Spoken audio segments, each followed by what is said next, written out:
My name is John Riley. I'll have your ear only a while. I left my dear home in Ireland. It was death, starvation, or exile. When I got to America, it was my duty to go. Enter the army and slog across Texas to join in the war against Mexico. And it was there in the pueblos and hillsides that I saw the mistake I had made. Part of a conquering army with the morals of a bayonet blade. And there amidst all these poor dying Catholics, screaming children, the burning stench of it all, myself and 200 Irishmen decided to rise to the call. From Dublin City to San Diego, we witnessed freedom denied. So we formed the St. Patrick Battalion, and we fought on the Mexican side. We formed the St. Patrick Battalion, and we fought on the Mexican side. We marched neath the green flag of St. Patrick, emblazoned with Erin go Bragh, bright with the harp and the shamrock, and Libertad para Republica. Just 50 years after Wolftone, 5,000 miles away, the Yanks called us a legion of strangers, and they can talk as they may. But from Dublin City to San Diego, we witnessed freedom denied. So we formed the St. Patrick Battalion, and we fought on the Mexican side. We formed the St. Patrick Battalion, and we fought on the Mexican side. We fought them in Matamoros while their volunteers were reaping the nuns. In Monterrey and Cerro Gordo, we fought on as Ireland's sons. We were the red-headed fighters for freedom amidst these brown-skinned women and men. Side by side we fought against tyranny, and I dare say we'd do it again. From Dublin City to San Diego, we witnessed freedom denied. So we formed the St. Patrick Battalion, and we fought on the Mexican side. We formed the St. Patrick Battalion, and we fought on the Mexican side.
Churubusco was the last.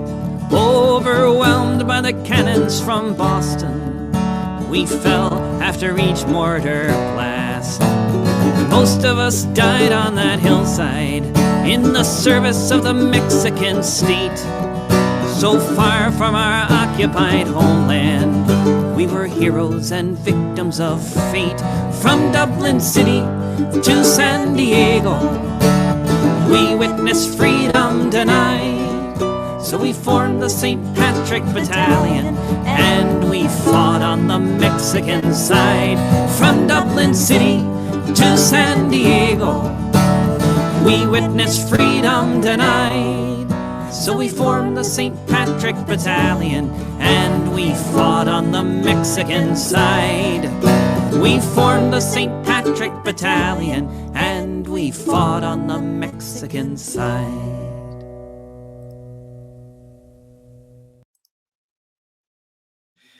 All right. Thanks for standing by for that intro. So, yeah, That this was is Guillermo. Yeah, what'd pretty you think, intense. Rancho? I thought that was pretty intense, man. What is that film Oh from? man, I can send it to you afterwards. I forget the name. I think it was made in the early 2000s, but Okay. good video. I picked it for a reason though, because Paul, I want to kind of give him a proper intro here. I think he goes by Paulie Walnuts. He can correct me at any time if I'm incorrect on that.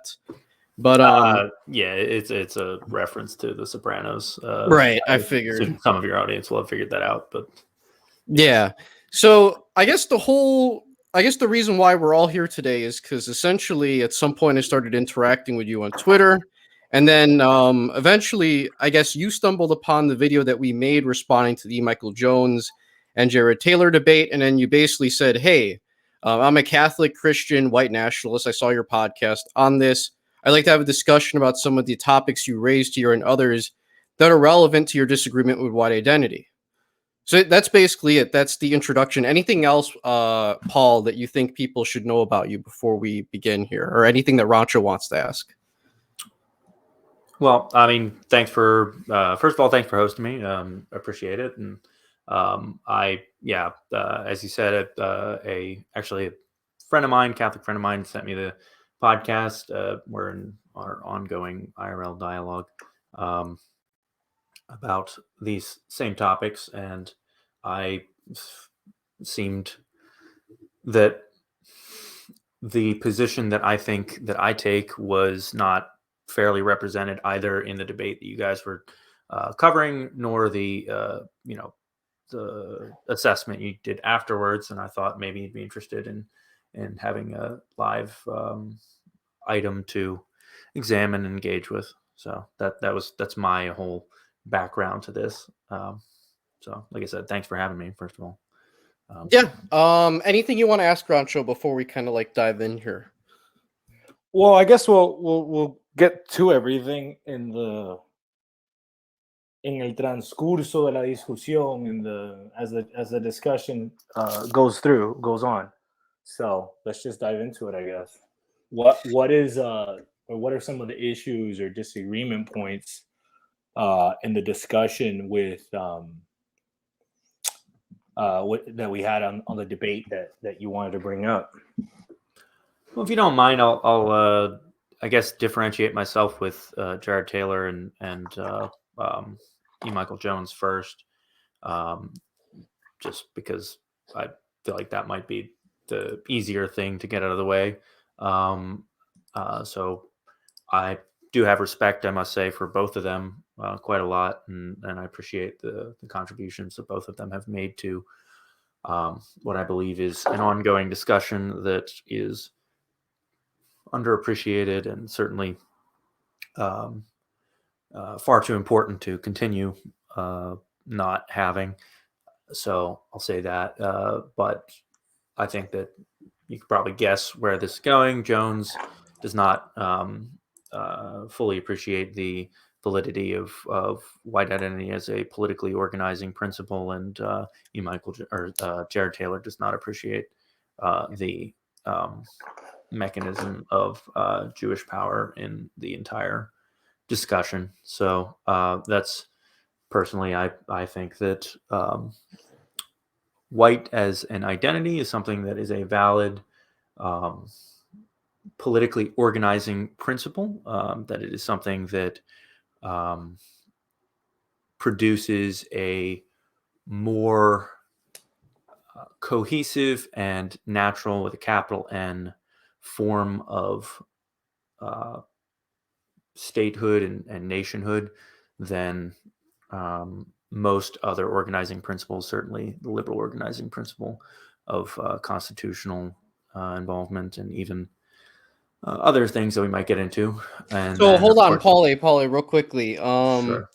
Let me just tell me if I'm wrong at any point, right? But I feel like what you're saying is pretty, I guess, similar to what I've heard for a lot of critiques whenever I uploaded the actual debate itself on my channel, which was I think a lot of wignats stumbled upon it, and I'm just going to label people like you wignats. Don't worry about it. I'm not trying to be antagonizing. But the That's point fine. is, I don't run from label.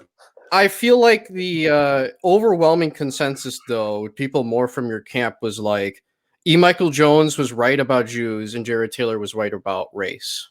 Oh, Like, sure, would sure. you say that's correct? I'm just kind of taking that as given. I just figured I'd state it officially. I think that's valid. Absolutely. The point. The Jared Taylor recognizes white identity as a valid construct, and E. Michael Jones recognizes Jewish power as a force ordered towards the ultimate disorder of all nations, but especially white nations, in my opinion. I see. What's your ethnic background? I am basically entirely Italian, as you could probably guess by the, again, Sopranos reference of my name. Oh, okay. Southern, central, and northern. All over the place, kind of. One side's from, what the funny thing is, you'll probably find this amusing in the context of this debate, but or whatever discussion. The half of my family that's from the southern portion of Italy is actually the far more pasty. My grandfather actually had red hair, and his family is from Sicily, and he was pasty. Like, could have been like everyone in New York thought he was a little Irish boy when they they met him, but his family was from Sicily, and amusingly enough, the Normans were down there. The what? The Normans went down there. Oh, sure. Yeah, definitely. No, the obviously it's not like native blood to that specific region of Europe. Definitely, it's no doubt about it. It has some Norman blood. Although amusingly, that none of it showed up on 23andMe or anything like that. But those things are retarded. Yeah, not that. Yes, of course. They don't. How many generations have you? Has your family or your ancestors been here in the U.S.? 3 or 4. I guess going back that far. But yeah, so since I don't think anyone came before 1900. We'll say that. Okay. So, I feel like this is common with TRS listeners, where it's like the ancestry is like Ellis Islander ancestry. I think. Yeah, I think I 100% agree. I mean, I have a handful of friends that are whatever heritage, Mayflower or whatever, kind of a deal. But I would say you're probably correct in your assessment that it's definitely overrepresenting quote unquote newer European immigrants. The latecomers. Sure. Cool. Just trying to get a little bit of context. I'm assuming you're from the East Coast? Yeah. Cool. Yeah. How about you guys? I mean, do you mind? Oh, sure. I'm from Nicaragua. I was born in LA, but my dad was oddly enough born here as well. So I'm half second generation, half first generation. But he was raised in Nicaragua. But he's Nicaraguan as well. So his parents came here. My grandfather had an interesting job that led him to come out here in the late 50s. And then once my dad was a little boy, he went back, and then he came back as the Civil War in Nicaragua broke out. But my family's just, pretty average, mestizo family. We have a European side and we have a Native American side. And when maybe other random people kind of join the party, but that's principally it. Guillermo? Yeah, so with me, I'm primarily a second generation immigrant. My parents are from Colombia, specifically from Bogota and Cali, specifically. Then I kind of grew up in America. I had some interesting life experiences, and now I'm essentially here for all intents and purposes. There's a lot in between, though. Cool. Yeah, but so I guess to bring it back to the original discussion, I felt that number one, my position and the position of, as you have referenced multiple times, TRS, and I would say the National Justice Party is uh, generally distinct from what was presented in that debate. And I felt at least like some of what was being presented in your coverage of it, as you mentioned, Guillermo, was like an incomplete picture, or almost like two halves of a whole that were being taken separately. And I thought there was a productive discussion to be had with the complete object. Um, Yeah, that's fine. So, what did you, when you were watching the thing, what did you kind of in your head see as being incomplete or inaccurate or something that you felt like needed to be rectified among what we were saying? Oh, what you were saying? Okay, so the general position that I would take, more or less in alignment of what Jared Taylor, honestly, and so again, re-listening to your cast, I'll say that I happen to agree with, I don't remember who it was, that pointed out that Jared Taylor doesn't really go very far with his demonstration that white is a racial identity. He doesn't make prescriptions for what the ethno state should look like, or how to achieve it, or anything like that. And I think that's at least an accurate assessment. So insofar as that's true, then I'll say that I don't know what his ideas about that are, but generally speaking, I think his point is that it is a political category, that white as a European white as a racial category is something that is relevant to a political discussion, which I don't think you guys disagree with. Am I correct? No, I don't. I don't think so. I think there is some kind of. I think you could argue that there's some kind of nascent ethnic category trying to born amongst what I would call deracinated generic white Americans. Um, So mhm. you want to like restate that just so I can get a better idea of what you're saying? So what I think you have in America, the binary's always been black and white, and then you kind of have you guys, which are kind of latecomers to the party. Just you guys got to the party just before it got good, and so you actually got to participate in the party when the party was at its peak. Um, Talking boomers. sure, yeah. You could say the peak of America was somewhere between the post-war period, uh, and so what I was trying to explain is that within this kind of American historical development experience, you have kind of this new identity, ethnicity, for lack of a better term, being born amongst all these descendants of the European immigrants that came here who have lost their original ethnic identity and now have kind of fused into and intermixed with each other. For lack of a better term, you can call it the Amerimuts, right? People who obviously have ancestry from Europe, but have no ethnic contact or tradition that's alive from Europe, at least not in a dominant way. And Sure. so, I guess I can appreciate that description. I would disagree with the framing of it, but well, yeah, I mean, feel free to disagree. What I'm trying to get at is that no, there is a population, there is a group of these people, and I think from from what I'm observing is there's some amongst this very expansive, diverse, not just geographically but historically, right? Because there's people who came here at different periods, and I think that makes a big difference too. Um, that they're trying to find a unifying principle.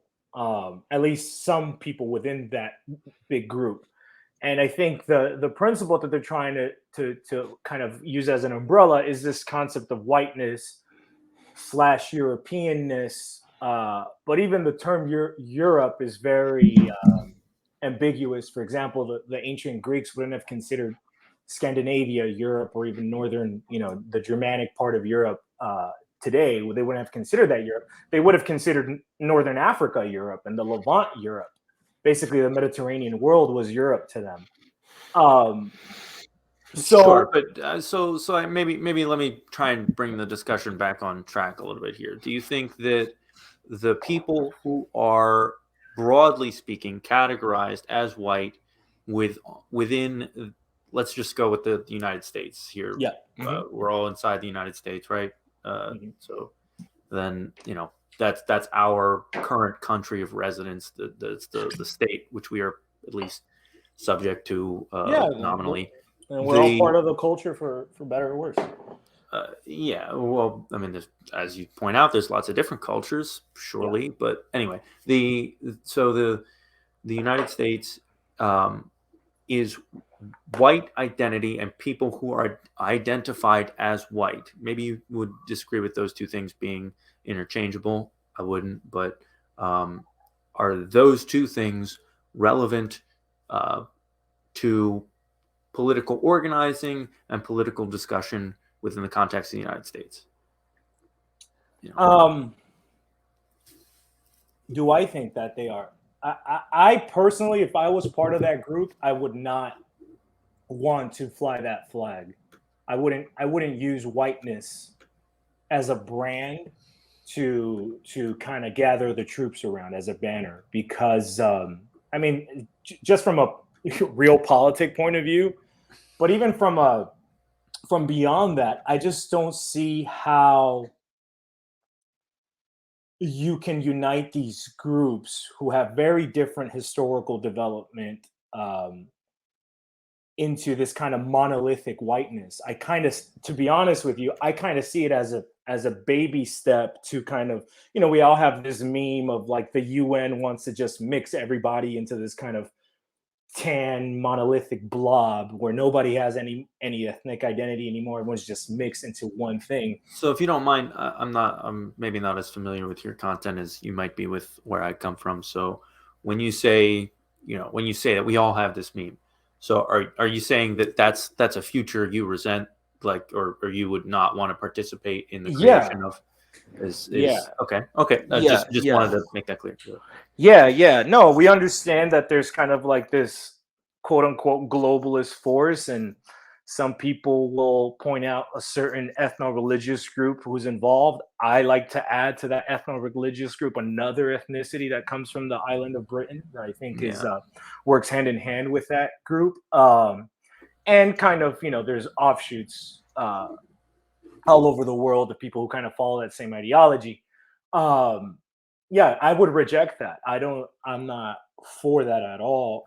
So then let me ask this question. Yeah. Do you believe that and I guess I want to say, I don't want to feel like Guillermo's getting left out of the discussion or anything like that. I don't want to be unilateral here. No. Trust me. I'm just letting the conversation flow. Don't worry. Okay. So then my question is, would you agree that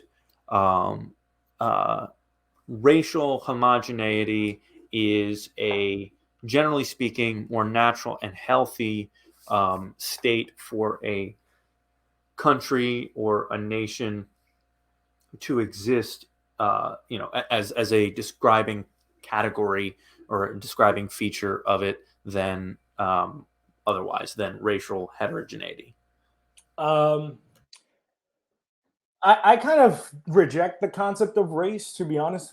I'm not saying that it's not real. I just kind of view it as irrelevant. I think. Okay, so actually, then we've finally answered my first question. So you don't think that whiteness, because it's a racial category, is relevant to the political discussion in the United States? Is that? Yeah, I just don't think it's functional. I don't think you're gonna get fruit from it, because for example, if you're talking to me about the Slavic race, I feel like that is a real race. If you're talking to me about the Germanic race, I feel like that's a more legitimate race. Or the Latin kind of races, the Mediterranean groups. It's to me like a race really means kind of like a kind of a conglomeration of ethnic groups who share, in a sense, a custom, a language, right, and customs. Well, But that's what you not just necessarily. described is ethnicity. Yeah, that's kind of, and this is where the I mean, American, so this is where race the and American ethnicity. concept of Okay. race and But convoluted. race and Americans, ethnicity are not the same thing. So, I mean, you can no. disagree with the legitimacy of So, for race, example, but what you Russian. just said, So let me Slavic give you is an an example. ethnicity. It's not No, a no, no, no. race, right? Slavic, to me, Slavic is a race because it's like a family of ethnicities. So Serbian is an ethnicity, Croatian is an ethnicity.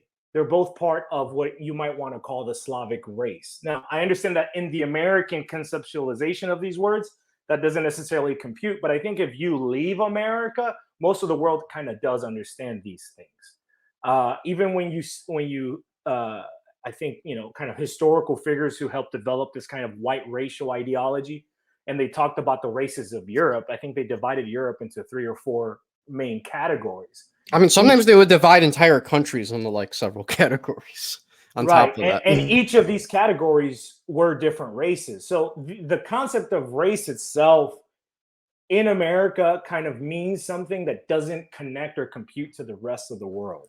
So Because hold on, actually let me agree just with finish you. my Hold point. on, hold on. Give me one second. Give me one second. I do want to actually agree with you. I know, but let me just finish this point real quick, because what you're doing when you impose this kind of white or black identity, I kind of throw on the black identity thing too, is that you're amalgamating these very different groups and, in a sense, deracinating them fit into this category. So when you say the black race, like, are you talking about Bantus? Are you talking about, Ethiopians? Are you talking about Berbers? In of itself, you can't just amalgamate all of a continent into one group. And so my opinion is that when you try to amalgamate, modern Europe, or the modern definition of Europe, into the group white, what you're really doing is that you're letting an Anglo definition, in a sense, it's an Anglo copyright. And so thus the Anglos get to define what white is when it's convenient to them. So there's certain ethnic groups of Europe that are irrefutably white as the term works. Let's talk about Norwegians. And then there's groups who are on the periphery. Let's talk about Spaniards, Italians, and Polacks, or Serbians. Or right? Albanians. Albania is a great example of like people can't decide if they're Like, white or not. So I'm familiar with your guys' claim that the Anglos just add and subtract people to quote unquote whiteness, insofar as it's convenient to their, their self interest, right? Is that more or less accurate? The elites of America absolutely did change the law several times to define what a white person is. Yeah. Yeah, I think that's historically irrefutable. In fairness, there are some responses to that. I mean, there was I believe a somewhat famous case of an Italian man suing for his citizenship under the Naturalization Act of 1790, I believe, that he did win. In the United States, he was considered white. He sued I think it went to the Supreme Court, and the Supreme Court identified him as white. I don't know exactly. I just assumed they were whites in 1790. I didn't know there was even a case over this. Well, yeah, I mean the Italians was kind of the it's a gray area. The gray area of they weren't time. They weren't the wanted group of immigrants early on, though. Oh no, certainly they weren't, and that's obviously. I mean, at that point, it was probably still people from the UK that were the relevant immigrants. Probably not even Irish yet. We had Irish early on, but yeah, I feel you. A lot of mostly just British and Irish and German immigrants at this point. As your lovely little intro pointed out, that the Irish were people brought in the 1800s to fight various different military conflicts, and as well as cheap labor for the East Coast, whereas the West Coast imported Chinese. But yeah, anyway, so just bring it all back around. I don't think that the definitions that the Anglos have historically used are really all that, I guess, relevant today, because obviously they're not in control of that description anymore. Well, what better evidence than the fact that Jared Taylor, as a very qualified academic Anglo himself, has no ability to define race or describe race, generally speaking, in any official context. And of course, he's just one person, so well, that's take that kind of for the whatever it issue. That's the issue is that nobody has that. There isn't the International Board of Whiteness who Right. gets to decide these things. So it's but like what I'll what's say, white to you isn't necessarily going to be white to a white Southerner who's been here, since a Virginia colony, and who's Protestant culturally, and he may not see an Italian as a white person. He might see them as a peripheral white person, but I mean that's not really true. I've been to the South. I have family from the South that are Protestants. I've been all over the South, and not one person that I've ever met would have said you're not white. I've met a lot of white people who've said that Italians aren't white. Well, I mean, that was probably a joke. I mean, not gonna lie, most of my friends joke about Italians not being white, just like we joke about the Polish not being white, and I the think Russian every joke, and the Irish, every joke that's good has a little bit of truth in it. I can give you examples. All the jokes about Anglos being rapacious, like capitalist, perfidious Albion, and all that, they're all funny too, because they have a part of truth to it. But that's so you are admitting that Italians, when compared to Anglos, are peripherally white.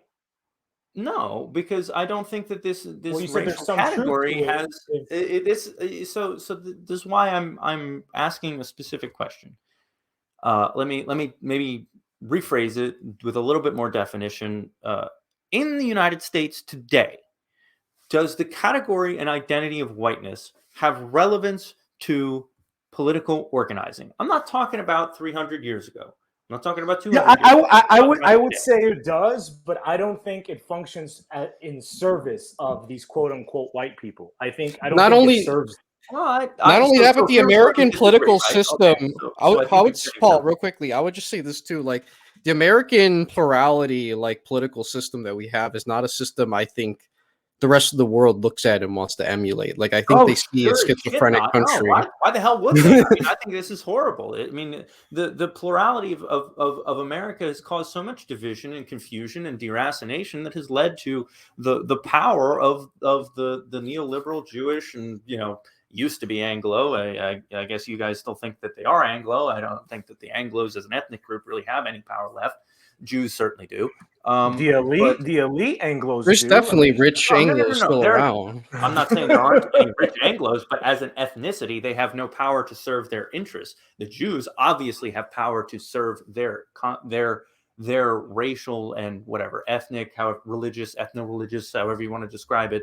The Jews are capable of serving Jewish interests nominally. The Anglos are not. Do Anglo differences really contrast harshly with Jewish interests, though? No. Okay, there's an important distinction here. I'll answer your question, but there is an important distinction here that I want to make for your audience, if no one else.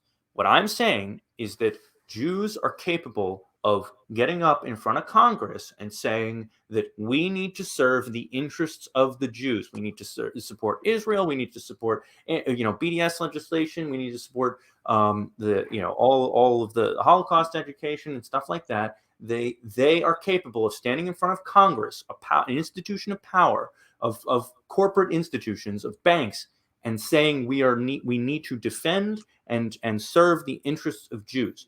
Anglos are not capable of standing in front of Congress and saying we need to serve the interests of Anglos and Anglos within the United States and Anglos abroad by instituting these policies.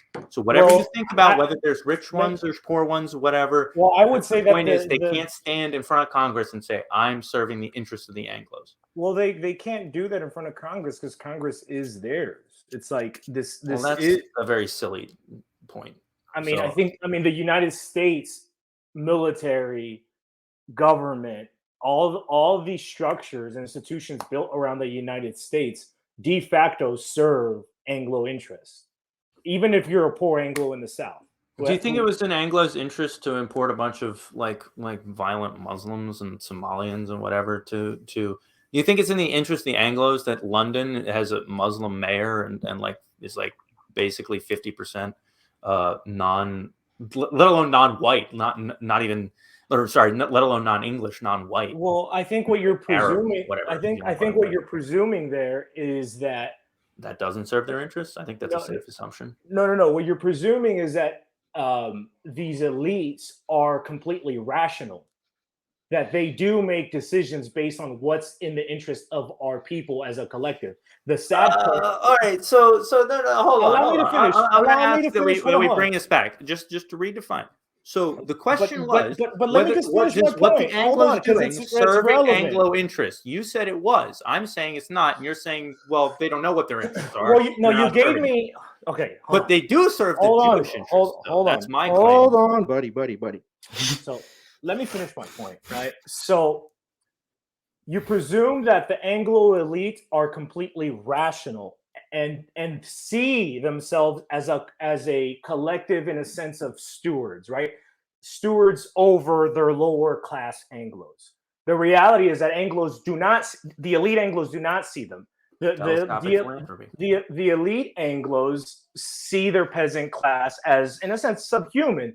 And when there is a benefit to be gained by mobilizing these lower classes, they will do it. Like when we need to conquer South Africa from the Dutch, we will go ahead and bring those guys in. But the English do the same with Indian troops, right? They'll do the same with any other pawns that they have on their board.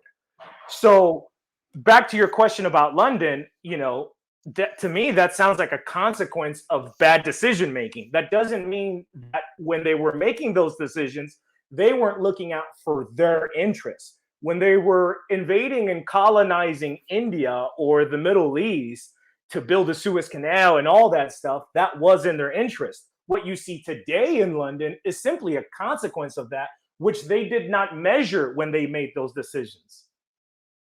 I don't know how the current presence of the people that are in England has any direct correlation with their escapades abroad.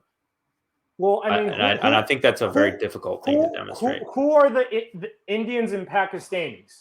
No, I'm not talking about Indians and Pakistanis. I'm talking about Arabs. Like the quote unquote Syrian refugees that they dumped into the country. I'm not talking about Asians. I mean, they're bad. I'm not saying they're bad, but also that's not really. But you gave the example. You gave the consequence example of their liberalism and probably the Jewish influence on their governments. You gave the example of the mayor of London, which I believe is Pakistani. You're probably right. He is. Sadiq Khan. Yeah, that sounds Pakistani.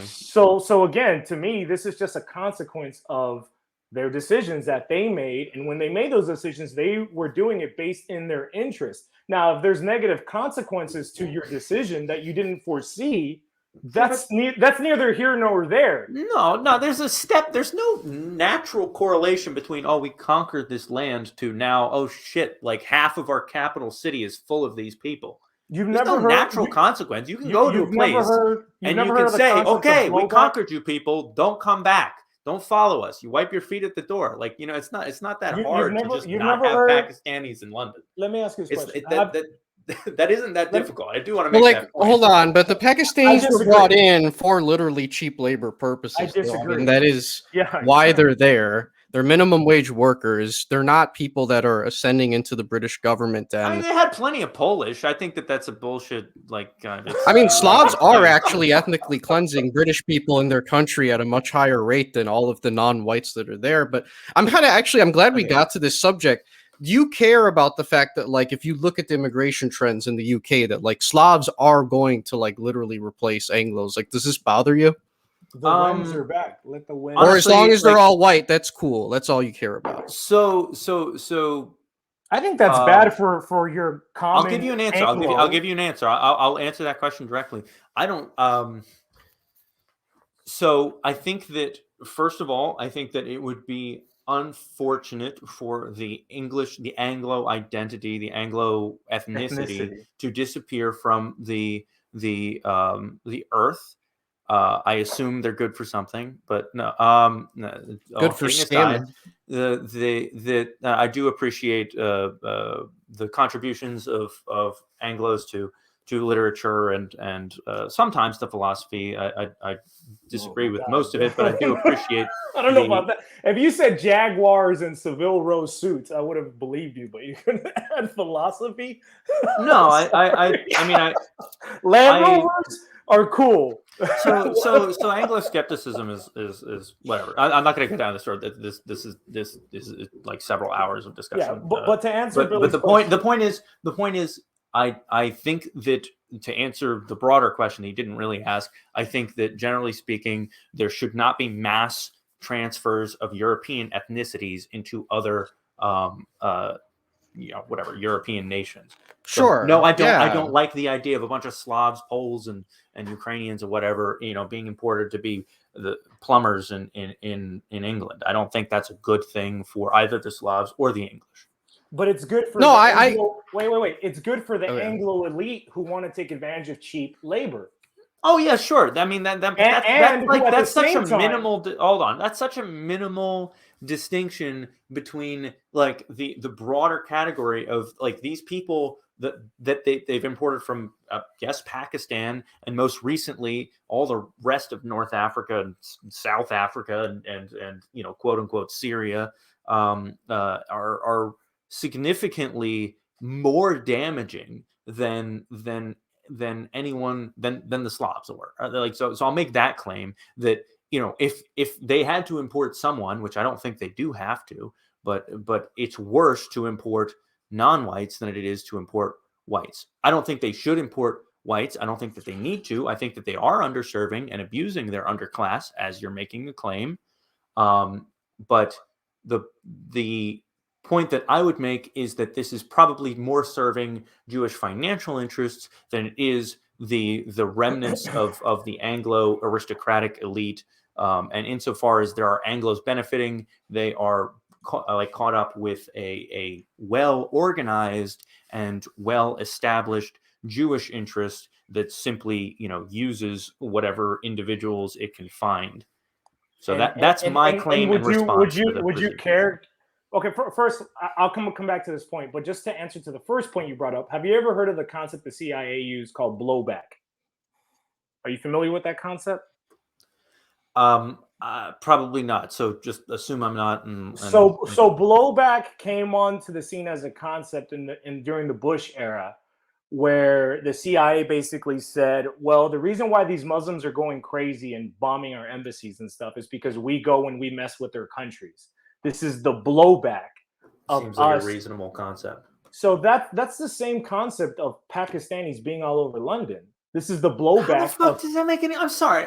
Like okay. you okay. just Let me answer. This is the blowback of colonization. So who brought the Indians and the Pakistanis to London first? What do you mean? And why did they bring them there first? Like, why were the first? There's a handful of elite. Yeah, there's a handful of children of like rich princes and whatever, people that worked exceptionally well with the Anglos. They got to go to college in Oxford or whatever. But I'm talking about soldiers. I'm talking about the Indian soldiers.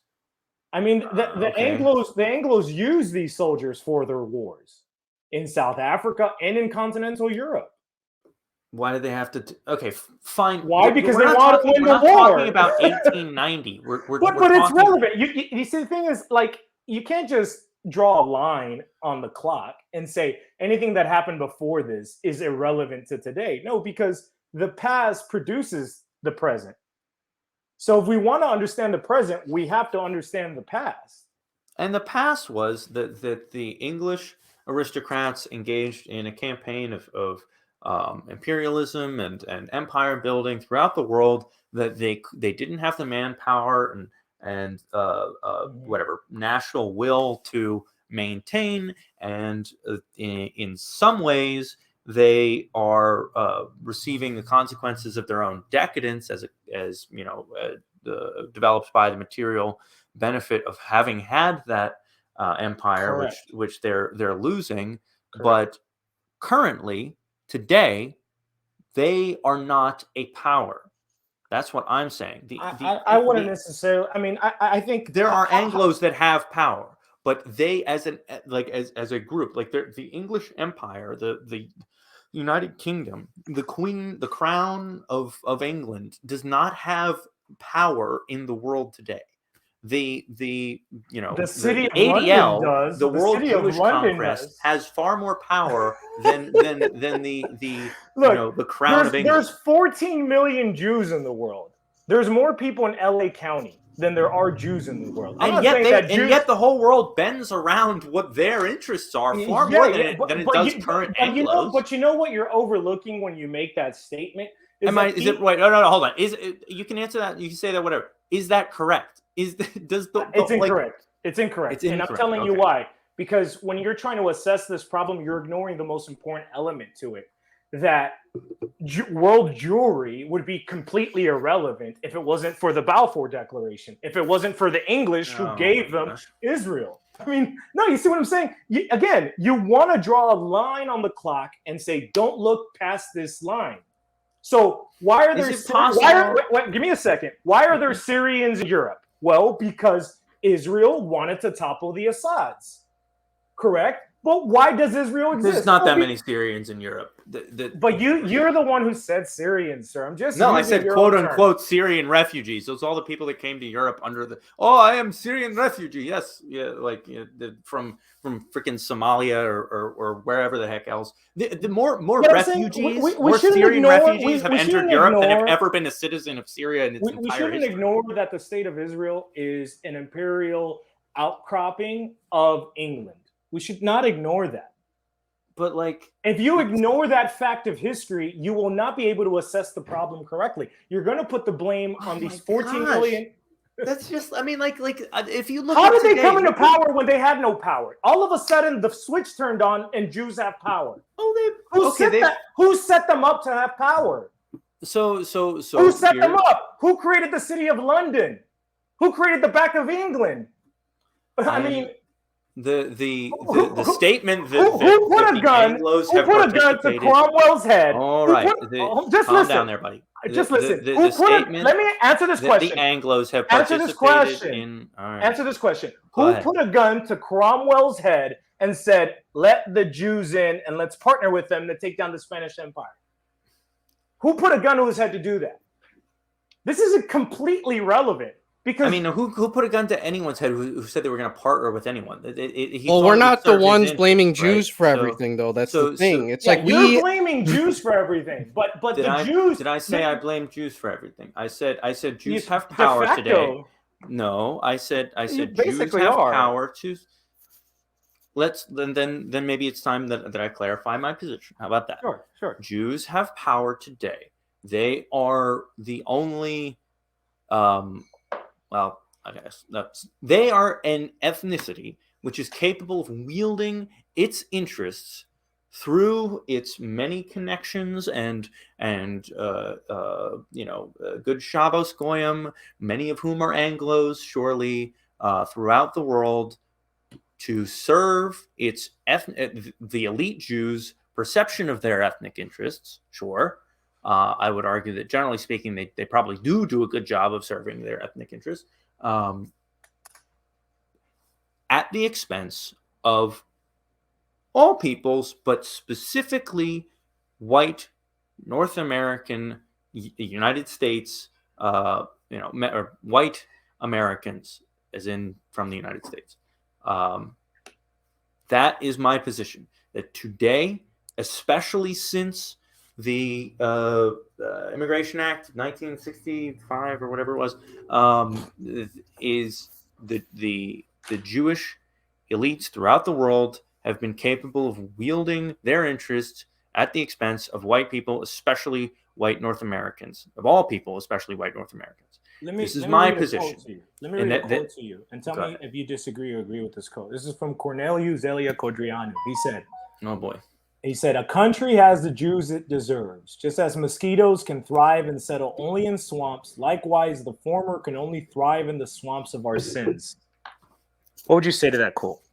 I think that's a beautiful quote, and to a certain extent, I do agree that we are, I guess, we do have to do self-reflection in looking at where we went wrong to permit this group of outsiders to take advantage of our institutions and to serve their own interest at the expense of ours in our backyard, our own home country, and our governments. So insofar as that's true, then I agree with Cotriano that we do have to take a hard look at what we did wrong, but that doesn't mean that they're not an enemy, that they're not, in conflict with our interests. They are a racial, religious, ethnic identity. They're a real ethnicity, because Jews come in different colors, but they're a real ethnicity.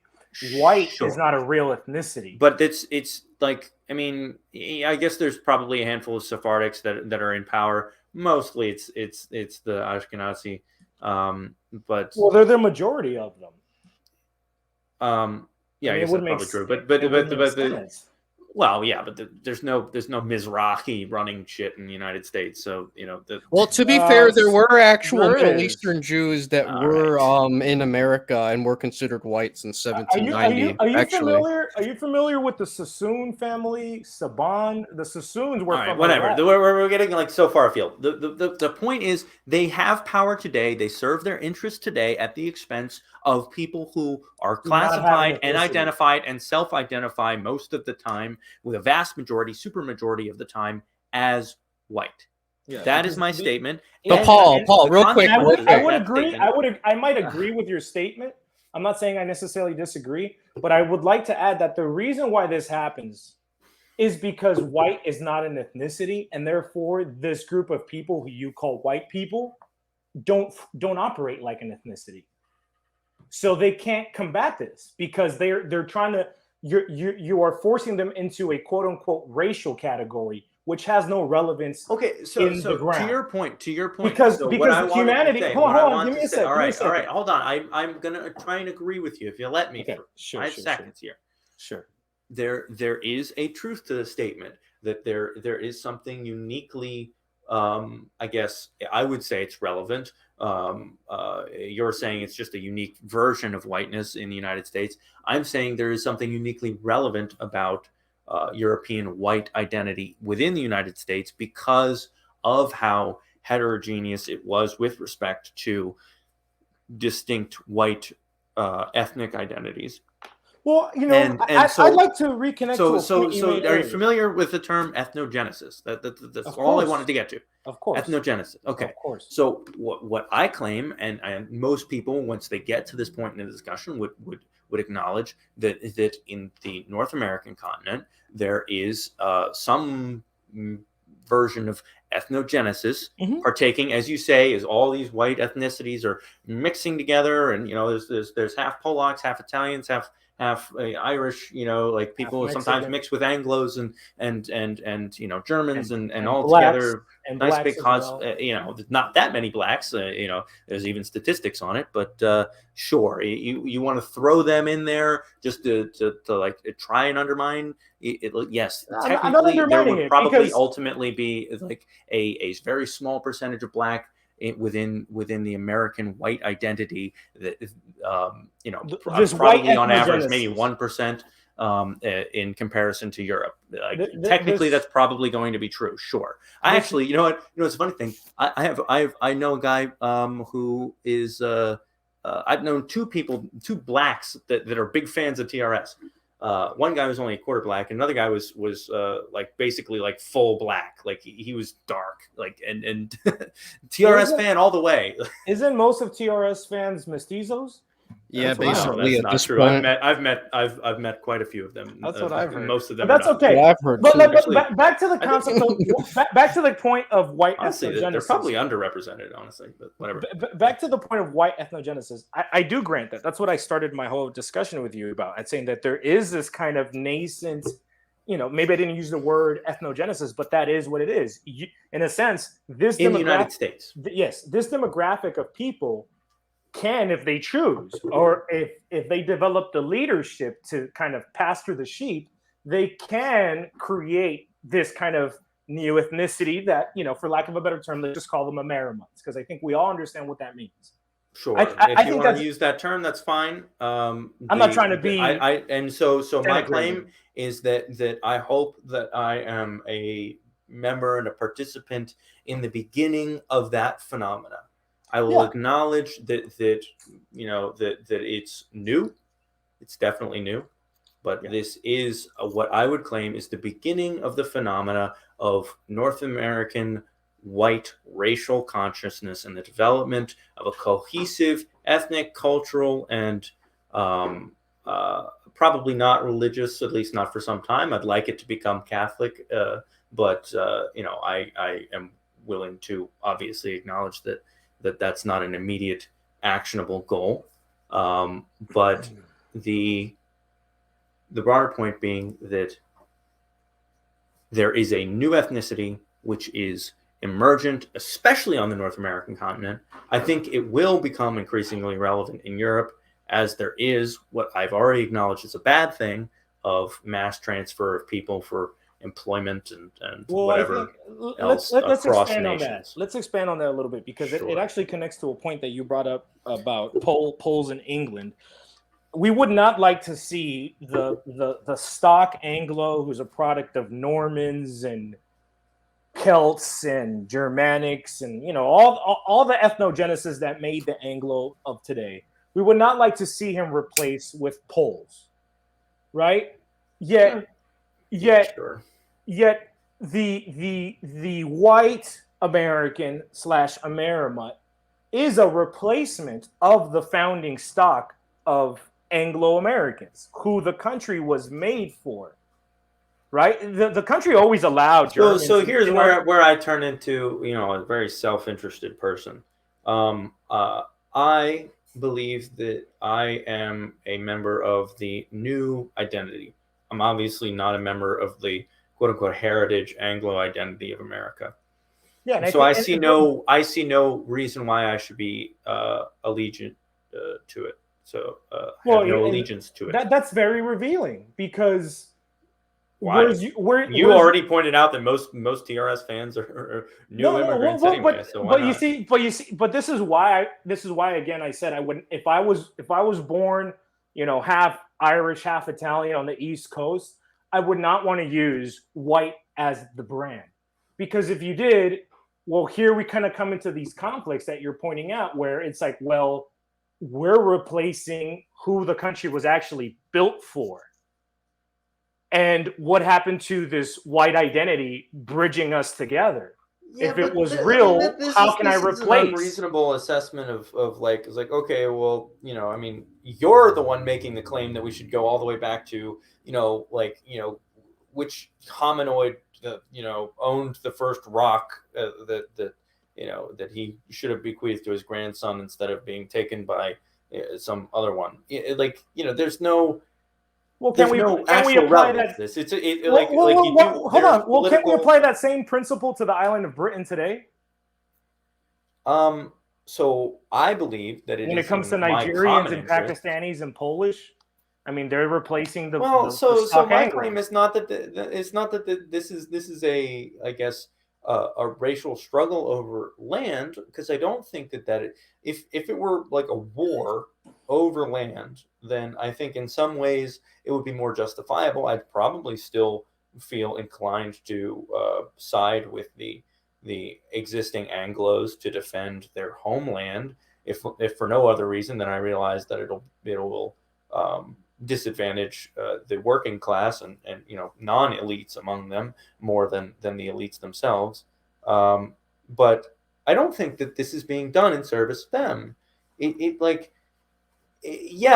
Poles going there to do the plumbing it's an older phenomena, and it's probably serving the bottom line of a bunch of like old Anglos that run property management companies in Europe.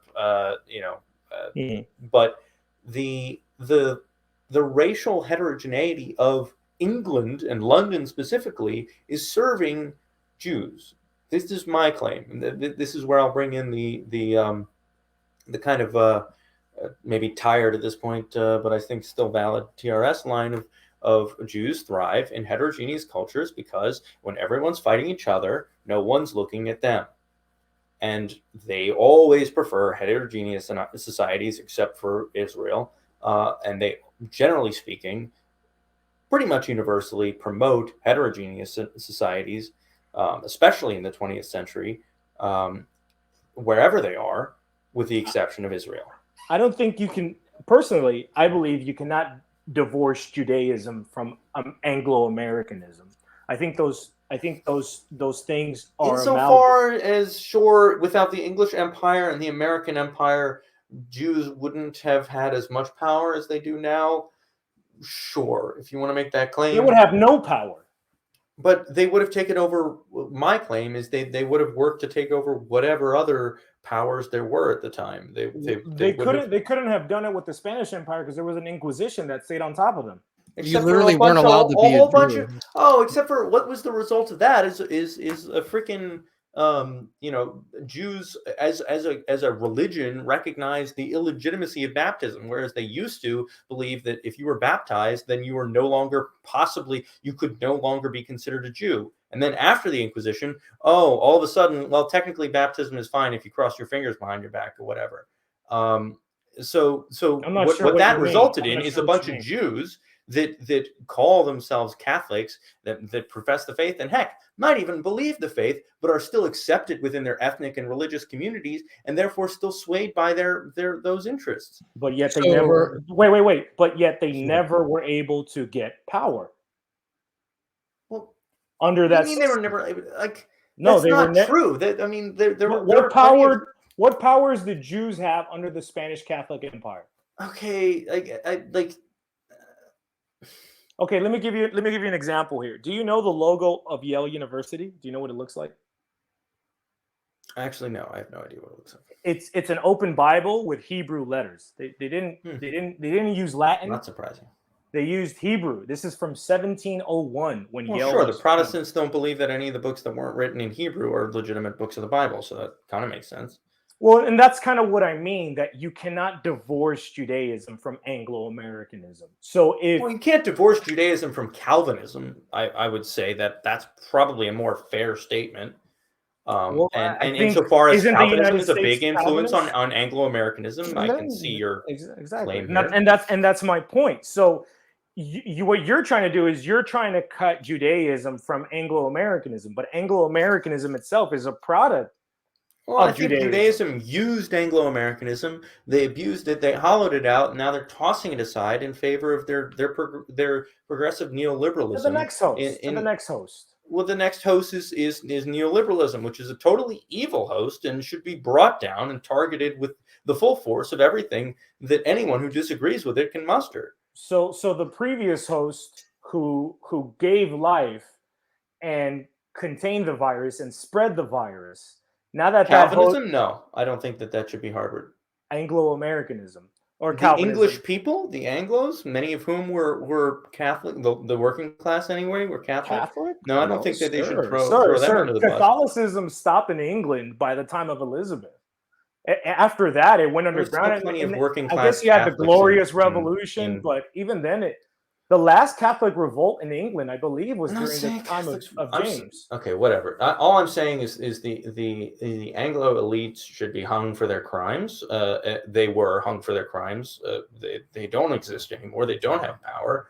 There are some Anglos whose children happen to have power and happen to have English last names, but they serve. Their power is insofar as they serve the interests of Jews. And if they don't serve the interests of Jews, they get kicked out of power very quickly. Do you disagree? I disagree. I would. So you think that Anglos have power independent of Jews? So you think an Anglo can go deny the Holocaust, deny the legitimacy of the state of Israel, deny any other major Jewish interest, and still have power today? I think that's a ridiculous claim, and I think that your audience will recognize that. To answer your question, no, but I don't believe that would be an Anglo interest. I think the Anglo. All the Anglo interests perfectly align with the Jewish interests. Yes, that's literally the point here. That's what we're doing. No. My claim was they don't have interests independent of Jews, and your claim was, well, all their interests still align with Jews, which is that's not the same. Okay, let's bring it to the moment. So, for example, one of the issues that, it's funny to me because it's always the latecomer white Americans that seem to be the most vociferous. So one of the issues that your group will bring up is that there's too many Hispanics flooding the United States, and that's an issue. We're talking about Pat Buchanan. you guys like are the worst consumers. I don't want you in this overly rich country until we can get the richness under control. I want movie theaters closed. I want all the brother. With all due respect, the world doesn't care what you want. I mean, that's great. Doesn't care what you want either. But I wasn't talking about what I want. But I wasn't talking about what I want. I was trying to give you an example right now where this is extremely relevant. That's going to prove how these interests are actually intertwined. So, one of the things when looking at this topic of Hispanics in the United States that tends to get missed is that the Anglo establishment, the Judeo-Anglo establishment, whatever you want to call it, is in a conundrum. In order for them to remain dominant on this continent, they have to intervene in the Spanish side of the continent. They have to continually intervene. They have to use financial machinations or even coup d'etats or CIA or media campaigns or color revolutions. They have to. Are you talking about South America and Central America? Yes. The United States, which is an Anglo country, at the top, it's Anglo still running. Yeah, Jews are at the top too. It's a partnership, right? At one point, maybe the Jews were junior partners. Now they're more, the dominant partner. Maybe the Anglos have been relegated to junior partnership status. I don't know. I'm not part of that firm. Not my problem. I don't care. But here's where it becomes relevant. So the United States has to continually intervene to keep, in a sense, this part of the world unstable. Because if the United States left this part of the world alone and let it to its own devices and let it administrate itself the way it wanted to, let it develop itself the way it wanted to, let it develop the technologies that it wanted to develop, let it develop its economy the way it wanted to, what would happen is that it would quickly overshadow the United States. Okay, all right. So I'm sorry. I don't mean to all right. I personally think that's funny, but I do applaud the national spirit or racial spirit that yes, without the CIA, South America would have conquered the world. Honestly, sir, hold on. Paul, you gotta let Rancho follow. You made a point. Let me respond. I didn't actually make a point. Yeah, you. I'm just saying I appreciate your racial chutzpah. So. I'm not sure if you know about the Brazilian, Mexican, and Argentinian nuclear programs. I'd invite you to look into those programs. These countries are very close to developing nuclear technology. And there's a reason why that was halted. Look into it yourself. Now, when you pointed fun and you said that they would take over the world, well, what was the Spanish Empire? It was a global empire. It basically ran the Pacific. You could not sell a ship into the Pacific Ocean for 250 years unless you were a ship of the Spanish Empire. So you can laugh all day, but I can give you historical examples of how that is the facts. Okay. I mean, there's a reason why Filipinos have Spanish last names. Right. No, absolutely. The Spanish Empire was definitely a great empire, and what was the center of that empire? And I will cede ignorance to, generally speaking, the history of the Spanish Empire, and the Anglos want you to be ignorant insofar as especially you Italian boy. They want you to be ignorant about it. Okay. Because it offers a model that's non-Jewish, and the Anglos don't want you to know that there's another model. Okay. Well, I'd like to believe that there is a model in the North American context that isn't just like, okay, actually we turn over North America. You want the white Americans to be Catholic. So you want to create a Catholic power out of the white Americans. Yet there is a historical example of a Catholic world superpower where Jews had no power. Hold on, and I offer it to you as an alternative model, and you kind of poo-poo it and ignore it. I'd invite you to really look into. So I have good friends, even the family member who believes that the Catholic Empire of the Spanish and the They believe that North America, or all of North America, basically, is the rightful domain of the Spanish Habsburgs. So I'm familiar with the concept. I don't personally find that something. I'm not saying that I think it would be necessarily a bad thing for history to have been different and North America to have retained, basically control by the Catholic Habsburg Spanish Empire. But I think that the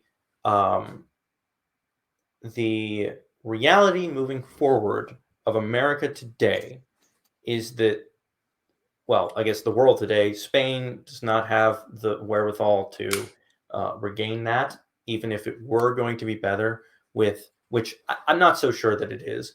And the secondary reality is that I do believe that as a immediate mechanism, and at least intermediate as well, not intermediate,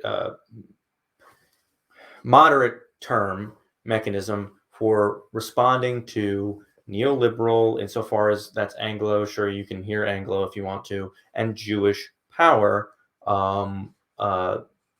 I think that white racial consciousness and white nationalism as a response is a better pushback against that, insofar as it is consciously anti-Jewish. And as you say, this is something to be credited to the Spanish Empire, that it was specifically and consciously anti-Jewish, as well as Anglo, insofar as that was true, because they were anti-Muslim. And anti-Muslim. Good. Another fair point. Insofar as that is true, these are things worth emulating, in my opinion. But rebuilding the Spanish Empire from Brazil, or, well, I guess that wouldn't be Spanish anyway, from Nicaragua or Argentina. Brazil was part of the empire too for a while. Okay, but whatever. That's okay. I understand.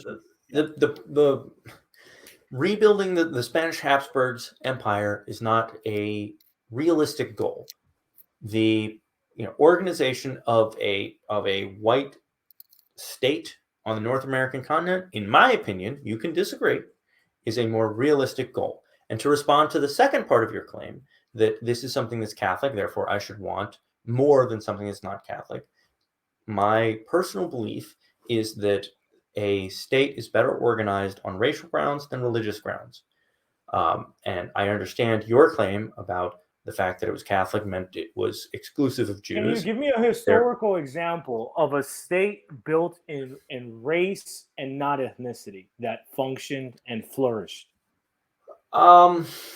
Well, I mean, one that comes to mind is Germany, although that's a fairly short history and somewhat fraught, I'll admit. Give me a better example. It's still all right. Well, it's still around, and to the point of your question, the state recognizes two religions.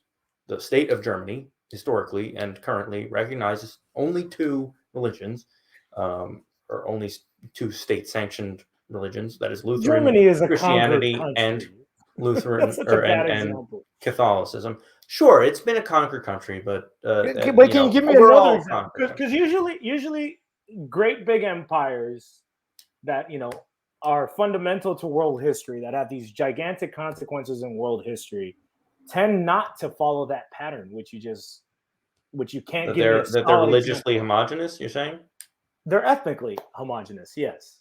So I didn't say this is not a claim. This is not. I said religious homogeneity is not something that is necessary for a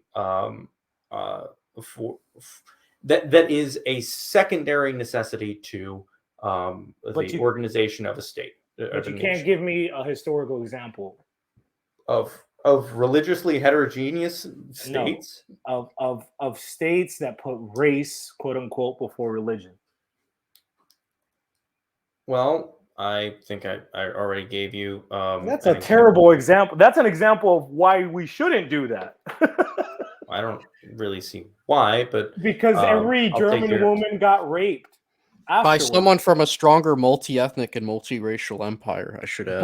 Both coming from the Americans. What, the Soviets, the British, and the U.S.? Yeah. Yeah, these are multiracial empires that fuck Germany. Most giant empires in the entire world. Well, that's the whole point. That's our point. That weren't multiracial anyway. They were all white. Russia was all right. I didn't know that. Oh yeah, the freaking Mongols were really the ones that won the war for them, weren't they? Huh? I mean, they're a significant portion of Russia's population. Yeah, they were. Definitely and then, like I said, they were the ones that won the war for them. They're the Mongols, Genghis Khan's great granddaughter. It's not about. Oh, it's not who won the war. It's not. Whatever. I mean, but the point you're missing is that these powers were huge. It was the White Russians that won the war. Would you rather suck? I don't want to even get vulgar. I'm not going to get vulgar. I'm not going to go down that line. Here's my point. These powers were huge because they did not have that model that you're exemplifying, right? So there was Indian troops, right? There was African troops, right?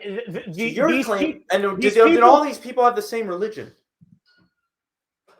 Yeah, in a sense they did because they Hold on. The entire English Empire, France, they all had the same religion. That's why they defeated Germany. Hold on. That's your claim? Yeah, in a sense, I mean, liberalism is a religion. Exactly. They had, in a sense, they had a civic. In a sense, they had a civic religion. Let's not get autistic about religion. Okay. That this civic worldview filled the vacuum that the religion they had taken out filled. It's like, yeah, the Soviets clearly didn't have a religion, but communism was their religion. Right, and that was the same religion as the English and the Americans. Well, they had a different kind of propositional religion. But the point is that these great powers were able to become great powers because of that. And they were able to get ethnic Germans. Economic control, right? They were also able to get ethnic Germans and ethnic Italians to murder their own people in Europe. On top of all that, that's what I mean. Franco took over Spain because he had a bunch of Moroccan troops under him. If it wasn't for those troops, the quote unquote white Spaniard commies would have taken over Spain. Yeah, dark Muslims literally saved the white Spaniard commies, right? Well, there were actually. George Orwell wrote about it. Getting help from international capitalists and bankers, right? That definitely didn't happen. It was the thing is, in Spain, not every communist was a Jew. Right? Hold on, but you're missing the point. Again, you're getting lost in the details and missing the point. That when you use the model that you're proposing, and the model which the best example you could give was Nazi Germany, which I think is a terrible. Nazi Germany. I did say the nation of Germany. It was Catholic before the Nazis came to power. There were Catholics before that, and there were Catholics after that. There were Protestants before that, and there were Protestants after that. Now everyone's gay, but that's But you understand what Hitler was doing. Hitler was attempting to, I guess, deal with the Protestantation of Germany, in which he was like, well, I'm going to unite these people on the basis of race. Sure, and that's what America has right now. It was a good idea then. Now it's a good idea now. But wait. How do you What's the problem here? Wait. But how do you assess it? Wait. How was it a good idea if the net result of it was the mass destruction of Germany and the essential rape of every single German female? Okay, so how do you judge that that's a good idea? 60 million people so there's a Norm. You guys know Norm Macdonald? I've heard of the guy. Yeah. I don't understand how do you judge it? You know who scares me? It's not Iran. It's not Saudi Arabia or Pakistan. It's not. This country, Germany. I don't know if you ever heard of it. They, in the early 20th century, they decided to go to war. And you know who they went to war with? The world. And you'd think it would take about 3 seconds for the world to put them down, but actually no, it was close. And then. And again, a couple decades later, the Germany decided, we're going to go to war again. Who are we going to go to the war with? Again, the world. And again, it was close. Yeah. Illustration of the point. The world, 60 million people in conjunction with a handful of allies, managed to put up a pretty good fight against the three greatest empires that the world has ever seen. So you're saying that I'm saying they did better. You're saying better luck next summer. We didn't get the championship this summer. Maybe we'll win next. Let's try that game plan again. Well, that's what you're proposing to your fellow kin, which you call the white Americans. You're proposing. Let's take a page out of Nazi Germany. On the North American continent, 200 million, weak Europe. Sir, that number includes Somalis when you make that number, just so you know. 200 million white people. There's not 200 million white Americans, sir. At most, there's 150, and that includes a lot of peripheral whites. Okay. Yeah, maybe we can count Eric Stryker as white for this stat. Very funny. Yeah. He's definitely white. Yeah. Anyway. Yeah, Uruguay is a white country, man. It's basically just the same thing as your state where you're from. Sure. No. They're just like you. I have an Uruguayan neighbor. Just the point being that there are no more white empires. They are the only people that could, if again, it's a big if. I'm not saying it's not a big if white Americans decided to collectivize and vote as some kind of bloc, maybe not, So you're going to use liberal democracy to bring this. Forget voting. Finally, fine. They Come on, dog. Mike Enoch's going to run for president as the NGP, and he's going to win the popular vote. The best historical example you can give me of this model was Nazi Germany, which is a terrible example. I don't know why that's a terrible example. Because the whole world's terrified of them. They lost 80 years ago, and the Jews are still scared of them. The Jews are scared of them. That's pretty impressive. Who are they scared of? I'm sorry. Who are they scared of? Who are they more scared of than Nazis? Go ahead, tell me who they're more scared of than Nazis. The Catholic Inquisition. They're more scared of that's why in public schools, my entire 7th grade was learning about the little girl who survived the Catholic Inquisition, right? That's why wait, sir. So you're saying the state of Spain is supported with anti-aircraft missiles that are paid for by the United States, right? That's why every single nation in the world is Nazi Germany was the biggest win for Judaism. Jews haven't had a bigger win since King David. I will let you have that one. If it wasn't for World War II and Nazi Germany, there would be no state of Israel, sir. There would be no state of Israel. Absolutely. Germany still pays fucking child support to Israel. What are they afraid of? That's absolutely true. And that's exactly what Hitler would have wanted, right? What are they afraid of? Germany to pay child support. Come on, dude. Jews laugh at the Germans. Who pays more money to Israel, the United States or Germany? I have no idea. It's irrelevant. Oh, you have no idea. No, I don't. It's not irrelevant to me. Right? It's irrelevant to me. It's irrelevant, but nonetheless, the state of Israel would not exist without Germany because Germany pays money to them. No, sir. Because Germany, it has nothing to do with, as you pointed out, the English Empire and the United States Empire. Because Germany was headed by a man and continues to defend, support, militarily defend. Let me tell you why. Let me tell you why. That's nothing to do with it. It's because Germany is the one that God damn, are you gonna let me get a fucking word in, my nigga? Thank you.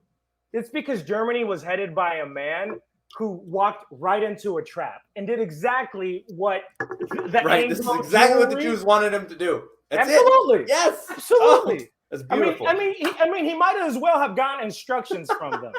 Hold on. I actually want to just tone it down here for a split second, and kind of ask Paul a few things regarding theology because I know that was initially what this was about.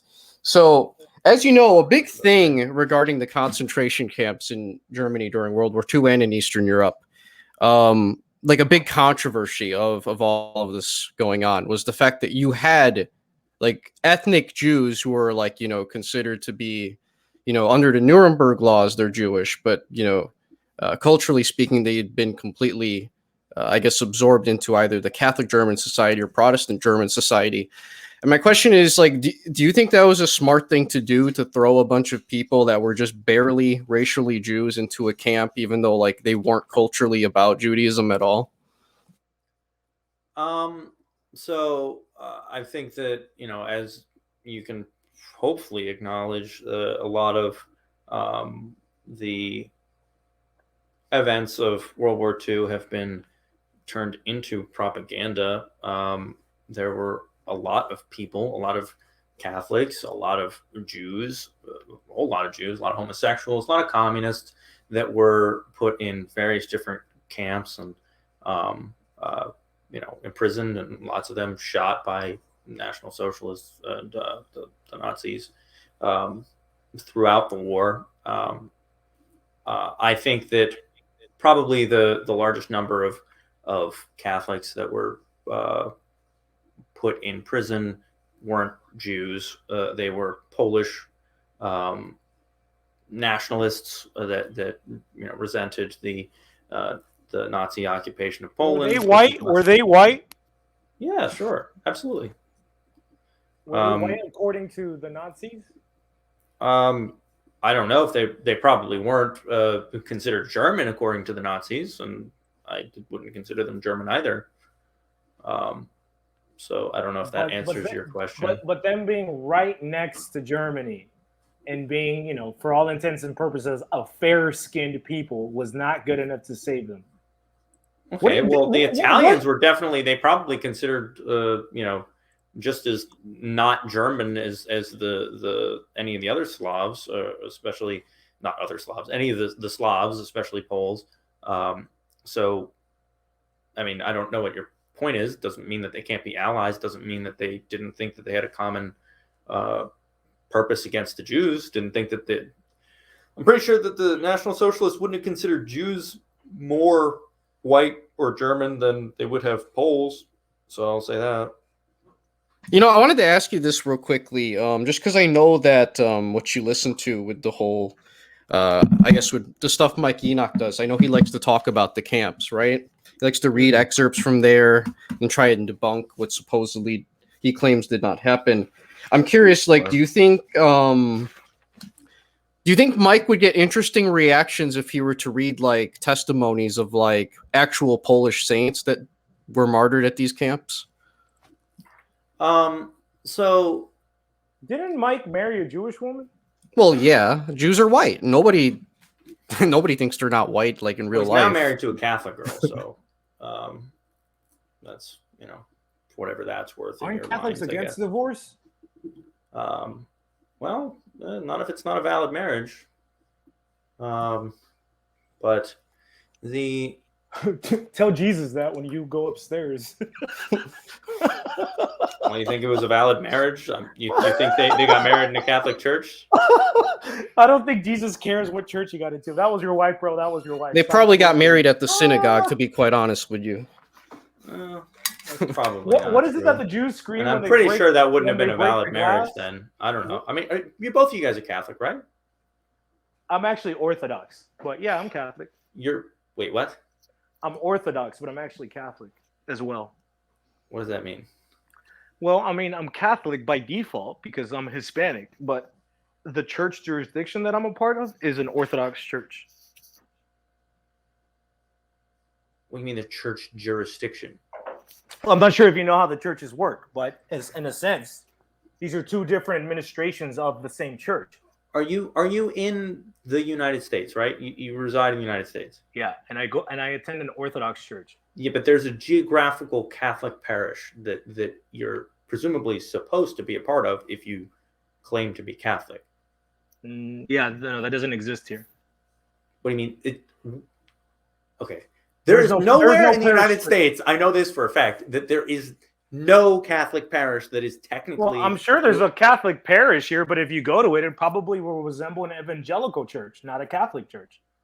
So I'm sure there is a building somewhere that says this is the Catholic church. So then you don't acknowledge the legitimacy of the Catholic Church then. So you're not a Catholic. You are well, I'm not sure if you at least schismatic. I'm not sure if you understand. Well, I wouldn't consider myself schismatic. I would say that the Roman. Well, if you believe that the only valid church for you to go to is an Orthodox church, when there is, then I would say Catholic you're the church, schismatic. I'm the schismatic. Yeah, that's what the Orthodox would believe. Yeah, that's right. I'm not a patriot. Okay, so but you're not Catholic then. You're I'm not claiming membership to the Orthodox church. I'm not Roman Catholic, but I am Catholic. I'm not sure if you know the creed that was never changed in the East. We say, We believe in one holy Catholic. Okay, so Catholic with a lowercase c, fine. Correct. Like I understand your claim now, but when you say Catholic, you do not acknowledge the seat Roman of Catholic. Peter. No, Right. I am not a Roman Catholic. Well, but there's lots of. I mean, when you say I'm not a Roman Catholic, you mean you could be Byzantine, you could be Anglican Ordinariate, you could be whatever, Sierra Malabar.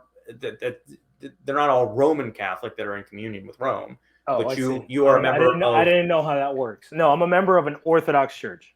Okay, so you are Catholic Orthodox with a small c. Correct. Just like Catholics with a big C or Orthodox with a small o. There you go. There you go. Okay, so you are Orthodox with a big O. That's right. Not Catholic with a capital C. That's correct. Okay, that's interesting.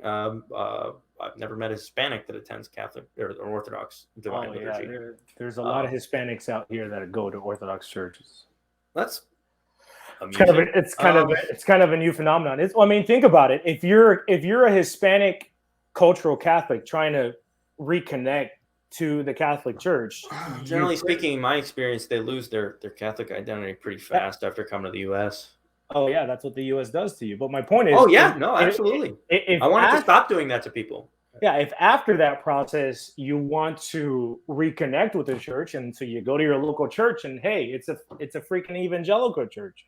So then, what else is in the neighborhood? Oh, there's an Orthodox church that actually resembles more the Catholicism your grandparents knew as children. And so they're kind of wandering into Orthodoxy. This is why the Latin Mass is so popular among young people, especially white nationalists, actually. I just kind of you asked me a question about religion, about the canonized saints who died at by the Nazis. Concentration camps. Yeah. So the only two that I know of, one of them is Maximilian Kolbe. Actually, the other one didn't die in a concentration. I forget how Edith Stein died. Does anyone know? No, I just know about Kolbe. I didn't know there was another one. Okay. Anyway, we'll just go with Kolbe. Kolbe was non-Jewish, definitely Polish nationalist. So very understandable how he could land himself in a concentration camp, I guess. I'm not saying it's right. I'm just saying that in wartime, partisans acting against an occupying government really can't expect anything better than that.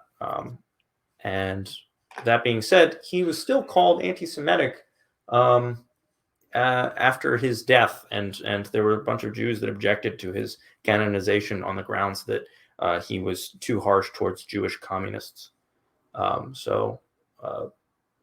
I think that why do Jews have any say in this? They're not Catholic. They're not part of the church. I'm not saying that they are Catholic. I'm just saying. I know. I'm just wondering, why do they have a? I'm saying. Why is there that even in death and sainthood, as having been apparently martyred, although I don't know exactly whether he meets the conditions of martyrdom, and I also know that in church history, martyrdom is kind of fungible. I think that's kind of an unfortunate thing, but that's okay. It's kind of neither here nor there. He was castigated and attacked for exactly what the Nazis were attacked for going after Jewish communism. Yeah, no, what my question is, I don't understand why they have a say in this, because it's the same thing with. I'm saying they have a say in it. I'm saying they do have a say in it because they try to stop it. Like, why is there? It seems like Maximilian Kolbe, even having died and died in circumstances such that warranted his canonization, is still attacked for all the same reasons that the National Socialists were attacked. I'm saying that. Yeah, but the Jewish communists didn't kill him. They had more in common with the National Socialists. I think that. But they still killed him. Anti-communist poll. But they still killed him. The Jews didn't kill him. Stalin didn't kill him. It was the white Nazi Germans who killed him. There's a whole lot of people that Catholics that Stalin did kill. Probably a lot more than. I'm sure. But my point is that this saint several orders of magnitude more.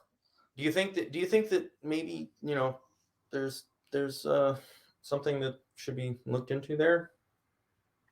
Jewish communists probably killed a lot more Catholics than National Socialists. I would not disagree with that. So then why do we think that there's a like? I mean, but we're talking about a saint that was not killed by Jewish communists, a saint that was killed by white German Nazis. That's the relevant point. At the end of the day, whether he spoke against them or not is irrelevant. They didn't kill him. Who killed him was white racialist ideology. You're German familiar? Nazis. Okay, I mean, I don't know how. Wait, but don't ignore that point because that's no. I'm point. answering the point. You're familiar with the concept of a just war, right? Sure.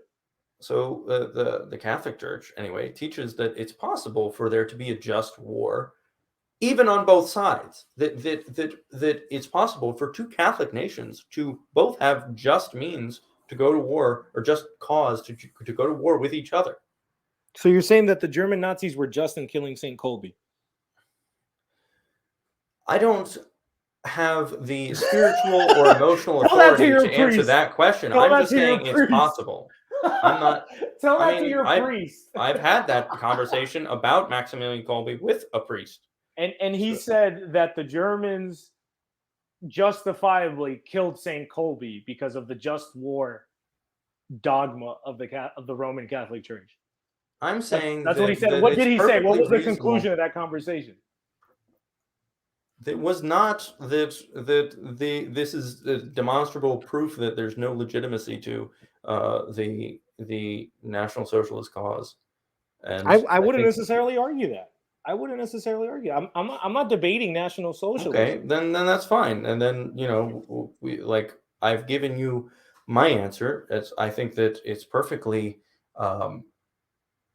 possible for someone to have died in circumstances during a war, possibly arguably at the cause of one party of the war, and still that party could have had the greater moral legitimacy of the two ultimate sides of the war. And I think I'm not debating that. I am. So then I don't even know what your point in bringing this up was, because you're saying that it's still possible for the National Socialists to have the moral high ground, quote unquote, in the war, right? Well, I don't look at the world wars as racial. So you're saying that it's not impossible for the National Socialists to have had the moral high ground over the Soviets?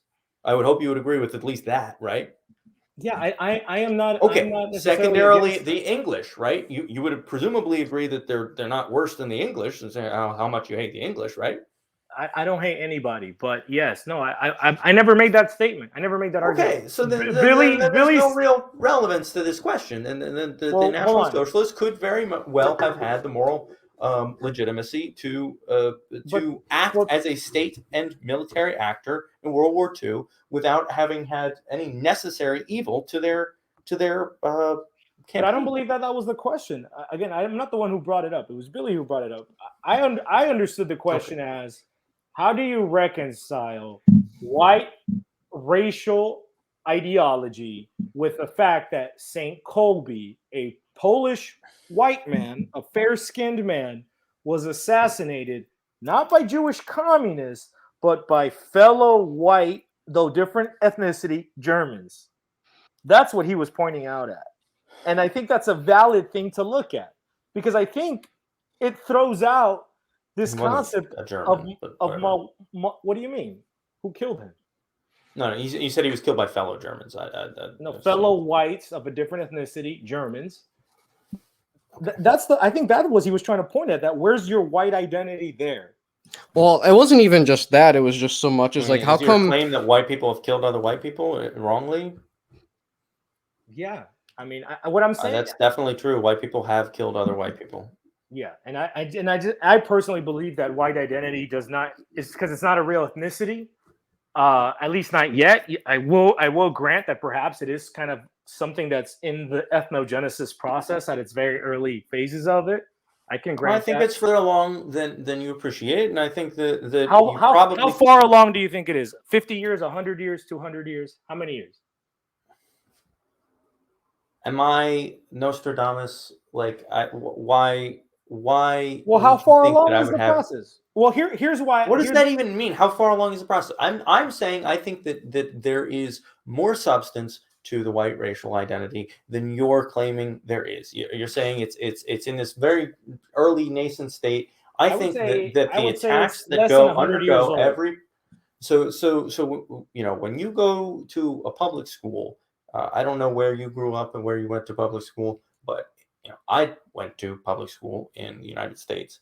When you go to a public school in the United States, you are attacked, for lack of a better term, for your racial identity. When you go to college, you are disadvantaged actively for your white racial. I think whites get banged on in the East Coast because there's so many dominant blacks out there. Out here in California, well, that's definitely true in California. I mean, you're telling me UCLA accepts white people? Well, I'm not talking about scores as blacks and Hispanics I don't know. Okay, fine. I'm talking about high school. I'm talking about public school, and I went to a white high school. It would be categorized as a white high school, even though there was a substantial amount of Hispanics and Asians as well. And I had friends who were first generation or second generation Croat, Serbian, Polish, and they did not consider themselves white because white to them were the rich white kids who were probably Anglo, who basically their parents owned property. These were kids who just got here in a sense.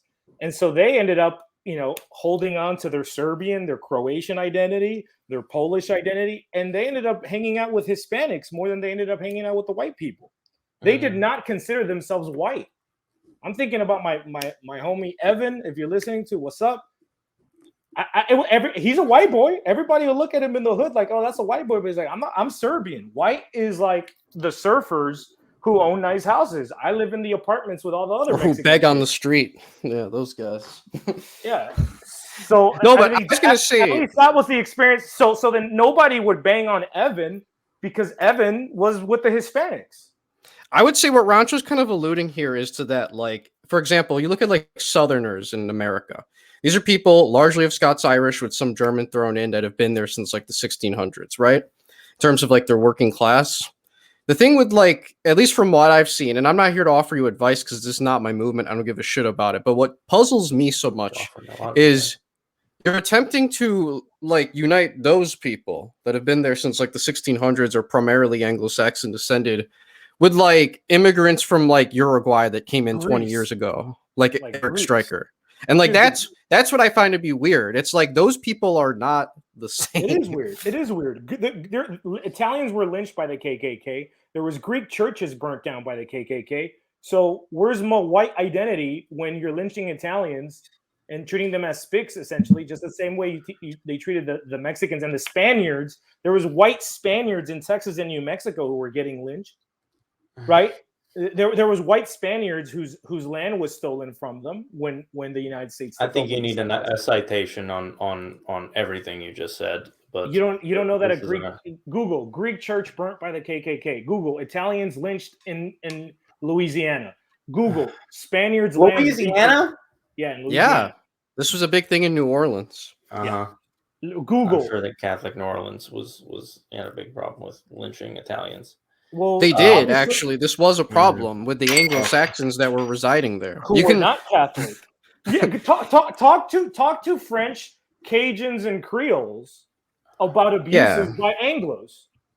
There's like Southern Dingo may tell you one thing, and actual Creole is going to tell you another. There's a movement of Cajuns and Creoles in Louisiana who are like vehemently anti-Anglo and anti-white identity because they don't want to give up their French Catholic identity. Well, I believe that there are a lot of different people who probably have stories that I would disagree with, and I think that there's probably an interesting history there that needs to be analyzed that we don't have the time to go through in this it would pull discussion, and I'm sure someone knows more about it than me. What my claim is, all of your opposition to it has been I guess anecdotal and not addressing the ultimate point that Jewish power in the United States is using neoliberalism, capitalist consumerism, all of these tech media power, and all of their other massive expanse of ethnically solidaristic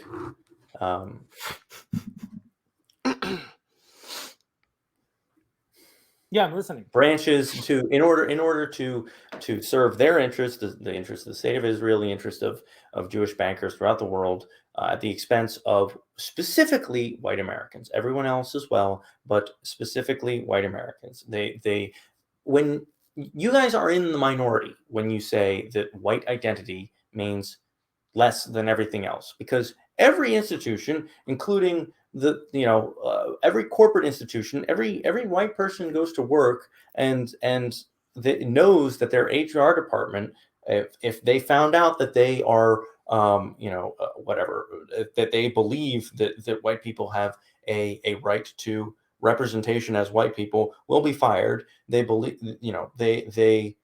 they live in fear of the Stop diversity identifying quota. as white and identify as something else. That's what I Why? told you. Well, because it's stupid. Why? Because It's it's a trap. Because it's a trap. When the Germans Because it's a trap. German is a real ethnicity. German is a real ethnicity. When the Germans are rounding up Jews, there is a German people. When we put you to task to define what white people are, you gave us this example of these late coming immigrants. I get it. And in the East Coast, if you're a son or grandson or great grandson of what would have been called a WAP, you call yourself white today, and you're trying to hold on to something. I get it. I empathize with your position. But if you come out here to the West Coast, you go to Manhattan Beach, you go to Santa Monica, you go to Pacific Palisades, you go to Orange County. There isn't Jews running this place. There isn't Jews putting these senators and these congressmen into offices. California? No, dude, it's whites. The Bohemian Grove is a white organization. Okay? Stanford University is a white institution. Paul, I want to ask you. There's Paul, no quick. disenfranchisement of white people here. Now, if you're a poor, lower class Okie, because out here in California, there's two types of whites. There's city whites and there's Okies. Now, if you're a redneck, which is essentially what an Okie is. So what's your narrative on why California went to shit? White people. White people. White people. Correct. White liberals specifically. It wasn't Reagan's amnesty. No. No. It had nothing to do with Reagan's amnesty. No. Okay. No. It has to do with too many white liberals over here. The problem with California is the same problem you'll find in Portland, Oregon, which is much whiter. Yeah, tell me if Reagan's Hispanic policy, whatever the hell that means, was the issue. Why is it that when the riots broke out, last year, there was no Hispanic city was in flames. In fact, the Hispanic parts of the country were the ones where the citizenry or the people, let's not call them citizenry, just the Hispanic people were the ones actually putting their neck on the lines, establishing order. They were the ones shooting. They were the ones taking out chainsaws. They were the ones going to jail to stop the white kids. There was plenty of white neighborhoods in that was a photo op. That was a photo op. That was a photo op, dude. None of them went to jail. Everybody who put in work, even the Kyle Rittenhouse kid, who's like a hero to you guys, identifies as a Hispanic.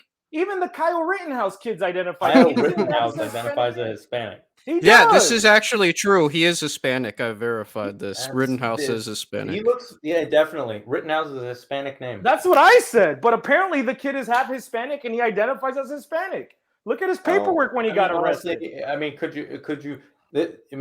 look at that kid, you know he's not Hispanic. There's whiter Hispanics than him, dude. I have whiter looking. Really? I haven't met one. That kid's pretty white. Well, that's because you're from the East Coast and you have a myopic view of what Hispanic is. You think all Hispanics are Dominicans. That is not. Sorry, dude, but we're talking about 700 million people. Some of them are probably whiter looking than you. I know Salvadorians. That's probably true, but Kyle Rittenhouse looks a lot whiter than I do. How about that? I know. So does Canelo Alvarez, but he's Mexican, right? And that's my point. That white identity is not an ethnic identity. Jewish is an actual ethnic identity, which is why the Jews are why the Jews are able to mobilize. The Jews are able to mobilize as an ethnicity because they have an ethnic identity. White identity is not an ethnic identity. Maybe you're trying to create. There's a very small number of them that have a very strong cultural indoctrination mechanism. Well, let's go back to the point of California. None of the cities that were on fire were Hispanic cities. They were all like. What about like what happened in L.A. in 1996? You're talking about South Central, the Black Gringo neighborhood that's now Hispanic and worth a lot more. What happened to all the Hispanics that live in Los Angeles? Why didn't they prevent that from like, you know? Because we didn't live in South Central at that time. We were very small people in South Central. We had our own neighborhoods, and our neighborhoods weren't on fire. Just like during the riots in 2020, they weren't on fire. All the cities that were on much better people than all the cities that were on fire were the whitest cities. We're talking about what is like Minnesota, Oregon, like these are white cities. Portland. Portland, Oregon is the ethno state. Like that is what happens when you get a bunch of white Americans together. You get fucking Portland. And it's white liberals who made this state whack. I mean, I understand that Alta California, that province of New Spain and later Mexico, was kind of nascent. It was in its early years. But if that project had been allowed to continue to grow, I mean, the evidences of it, go to Monterey, California. Go to all the Catholic missions that we have throughout this state. And then look, and in some places like San Diego, this is very funny, actually. I might do an episode about this. Go to Old Town San Diego, where you still see the Spanish buildings, and right next to them, you see the wooden cardboard Wild West ghost town buildings that the Anglos built. And of course, those aren't the original ones. They keep rebuilding those because it's part of an attraction. But you don't have to rebuild the Spanish buildings because they were built to last. And I think that is exemplary of the difference. Like you're conflating Spanish and Hispanic. Yeah, because it was Hispanics who built it. California was a mestizo colony. You had mestizos from Chile and Sinaloa who settled California.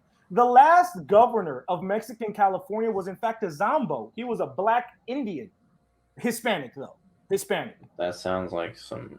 No, Pio Pico.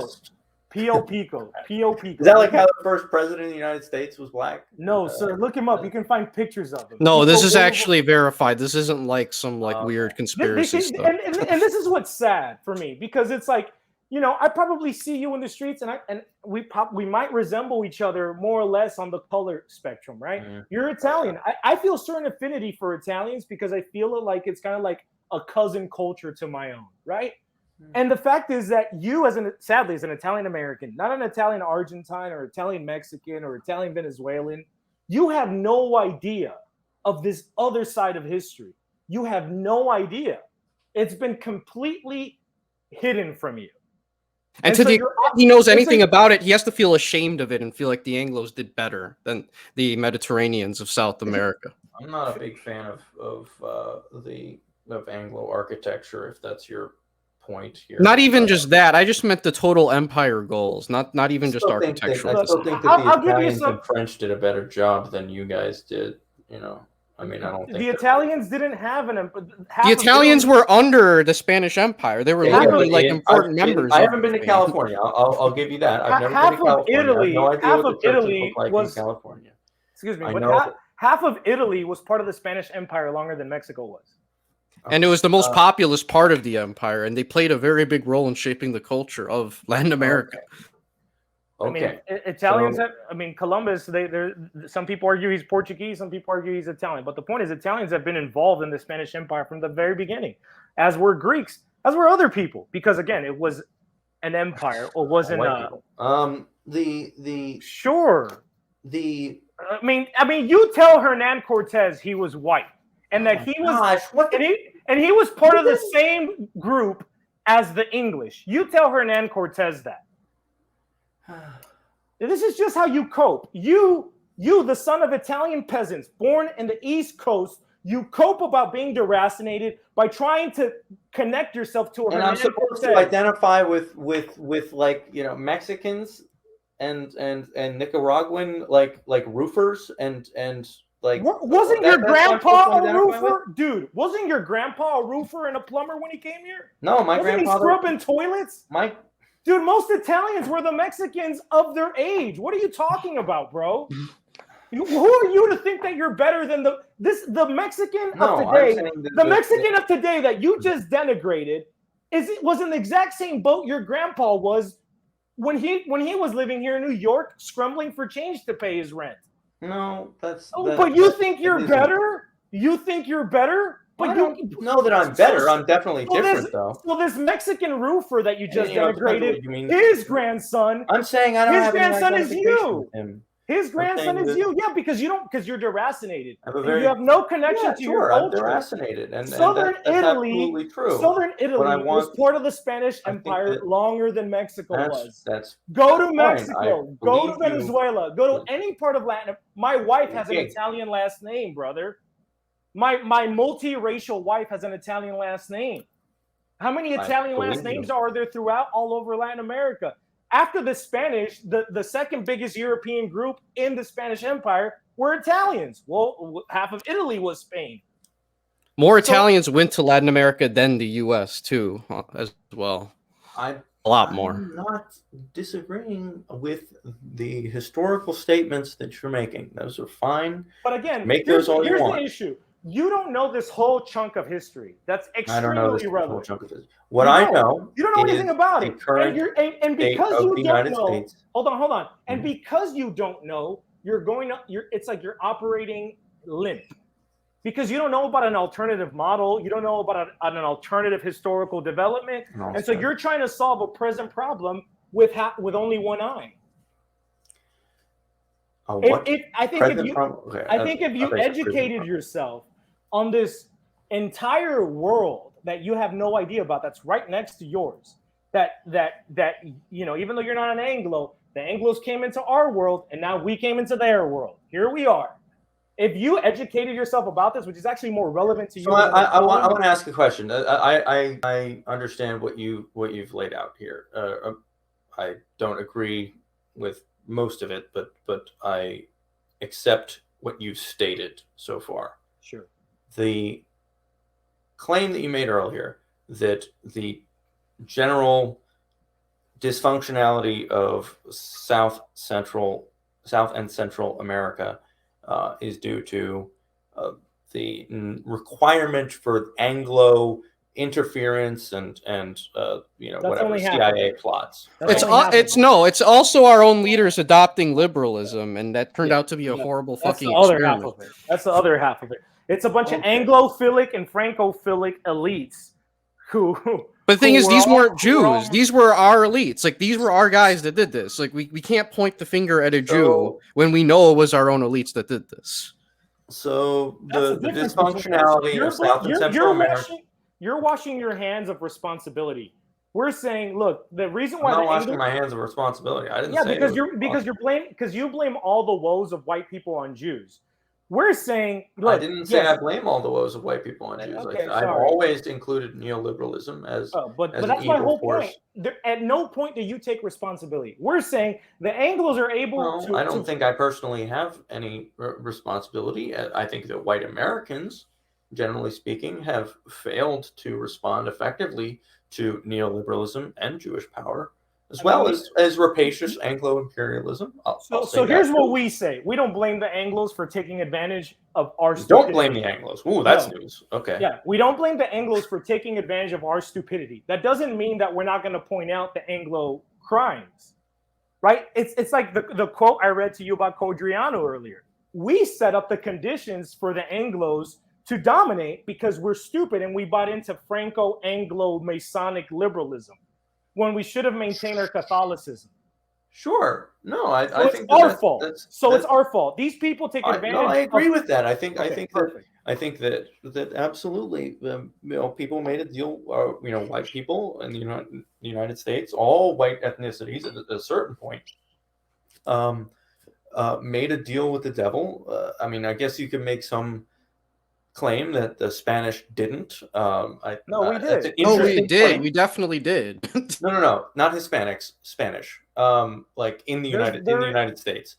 We're talking about the Hispanics, the Spanish of the capital cities of the countries of South America today did a pact with the devil, and they broke apart the empire, and they set up their little fiefdoms in the name of liberalism, and all that stupidity only played into the hands of their enemies. And they weren't all Spanish. There are definitely mestizos among these elites as well. Like Simón Bolívar, for example, was not a white guy. Simón was not a white guy. He looked Moroccan. I did a project in Spanish class on that guy one time. Benito Juárez was a full-blooded Indian, and he was as Masonic and as liberal as they come. Right. It's a temptation to all people, and it's probably less of a temptation the more, like, generally speaking, low IQ you are. I would say, I don't care about IQ. I care more about. I don't think that Africans are as tempted by liberalism as. White people are supposed to have such a high IQ. Why did they end up getting trapped by Jews? Well, what did I just say? I guess they're not that smart. I just said? If white people are so smart, did you listen to what I just said? No, why I don't want they you to acknowledge what I just said, please. You're coping about blacks. You're basically said blacks. What did I just say? You didn't. You're saying blacks don't follow masonry and liberalism because they're not smart enough. Well, if the fucking whites were so smart enough, why did they fall for that in the first place? Because it's a Rubik's cube, right? Like smart people like Rubik's cubes. It's something that you are you married? Do you have kids? I am married recently, so I'll give you that. Congratulations, brother. Good luck to you. Look, man, here's the reality. Here where we are today. I empathize with your situation. Really, I don't want to be misconstrued by your camp to think that I am an enemy, that I have something against you. Here's what I want. I want that you can say that. I want that I think that's a good outcome from this discussion. If you could say that you don't intend to be an enemy, I think that you're not my enemy. You're only an enemy as far as you lend yourself to be a proxy of those who are much more powerful, richer, and smarter than you guys. That's where you might become an enemy. There's an issue where there's white nationalists who knowingly recruit mestizos into their ranks to pat their numbers and get their sub count up. I do have a problem with that.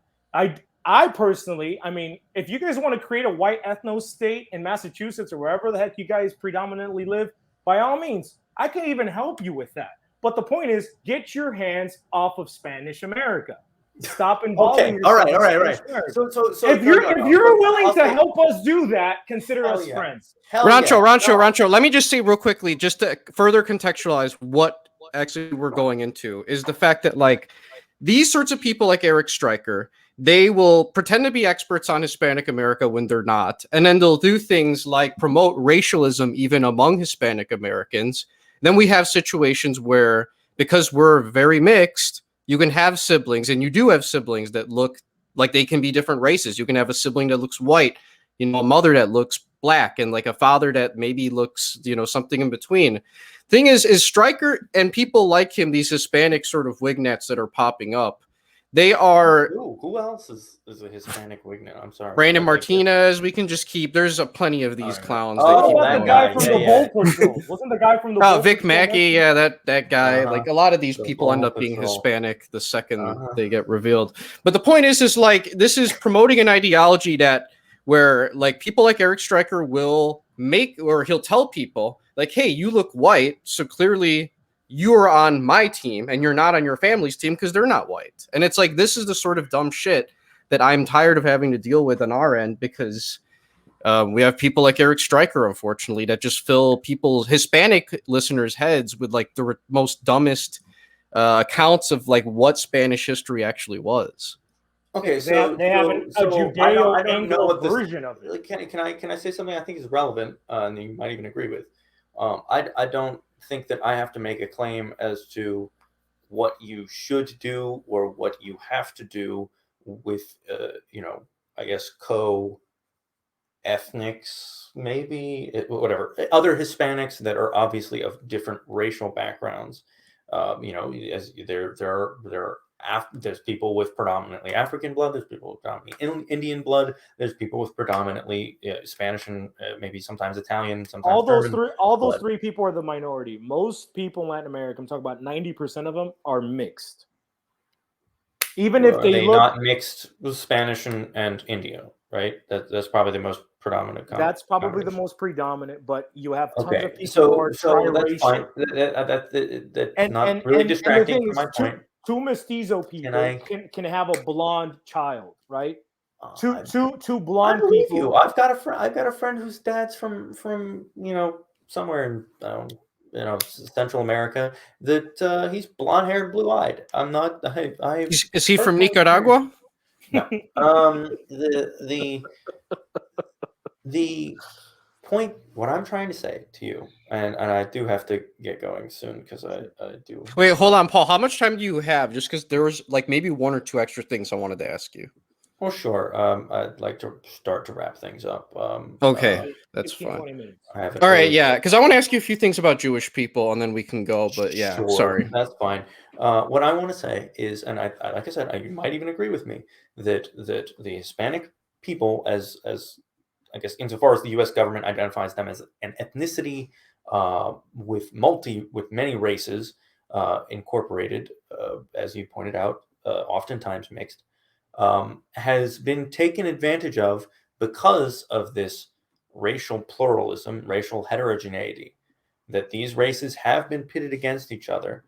I'm just thinking the example that comes to my mind off the top of my head is like affirmative action in Brazil. I don't even know if this is true, but I've heard it repeated several times. It's not. It's bullshit.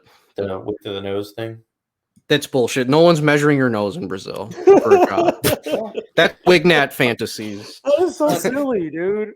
That's fine. I mean, I'm sure there's been sillier things done in the world of racial identification, but the bottom line is that it's like I had a friend who grew up in South America, and there was a lot of he told me many anecdotal experiences of racially organized conflict, and I'm fairly certain that extends to the political level, and I frankly won't believe you if you tell me it doesn't. I can see a tribe of Indians beating people up who are trying to take their land. That's probably as far as I'm saying like political parties placating to racial interests and saying what? You're the underclass. Give me one example. You're the working class. You're okay. Maybe Hugo Chavez tried to. Okay. I mean, I'll just let that stand. Well, what I mean, if you're going to make the claim, at least give a concrete example, just something, anything. Do you mean like indigenism with Chavez? Like, what are you exactly citing? I'm talking about more recent like political struggles. And sure, not that I'm a big fan of Bolsonaro, but I'm aware of the fact that his opposition, ginned up like racial politics against him. But what? Yeah, well, that's what politicians do. They manipulate society to try to gain votes. Right, and so my claim, but that doesn't happen on the ground. I mean, these aren't segregated societies, which is why they're so mixed. Yeah, but there's definitely still an advantage to be gained to utilizing the racial pluralism of these societies, as a means of division. And I mean, you would certainly say that the Anglos have done that for quite a long time. Well, the Anglos export that. The Anglos are exporting racial identity to Latin America to try to divide us now. Right. They're the ones behind. Afro-Latino never existed until white people started saying it. Latinx is a white term. That's fine. My claim is that the racial heterogeneity of a society affords the unique opportunity for that advantage to be taken. Your claim is apparently that wouldn't happen without Anglos showing up and being liberal. I think it probably still would, and we can't.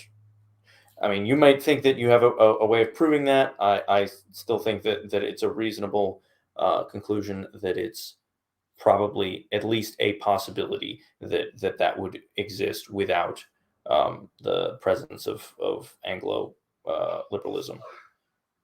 So that's my position. I mean, we can't hash out all of global politics and the future in a podcast. I understand. And you don't I'm have trying to articulate a position.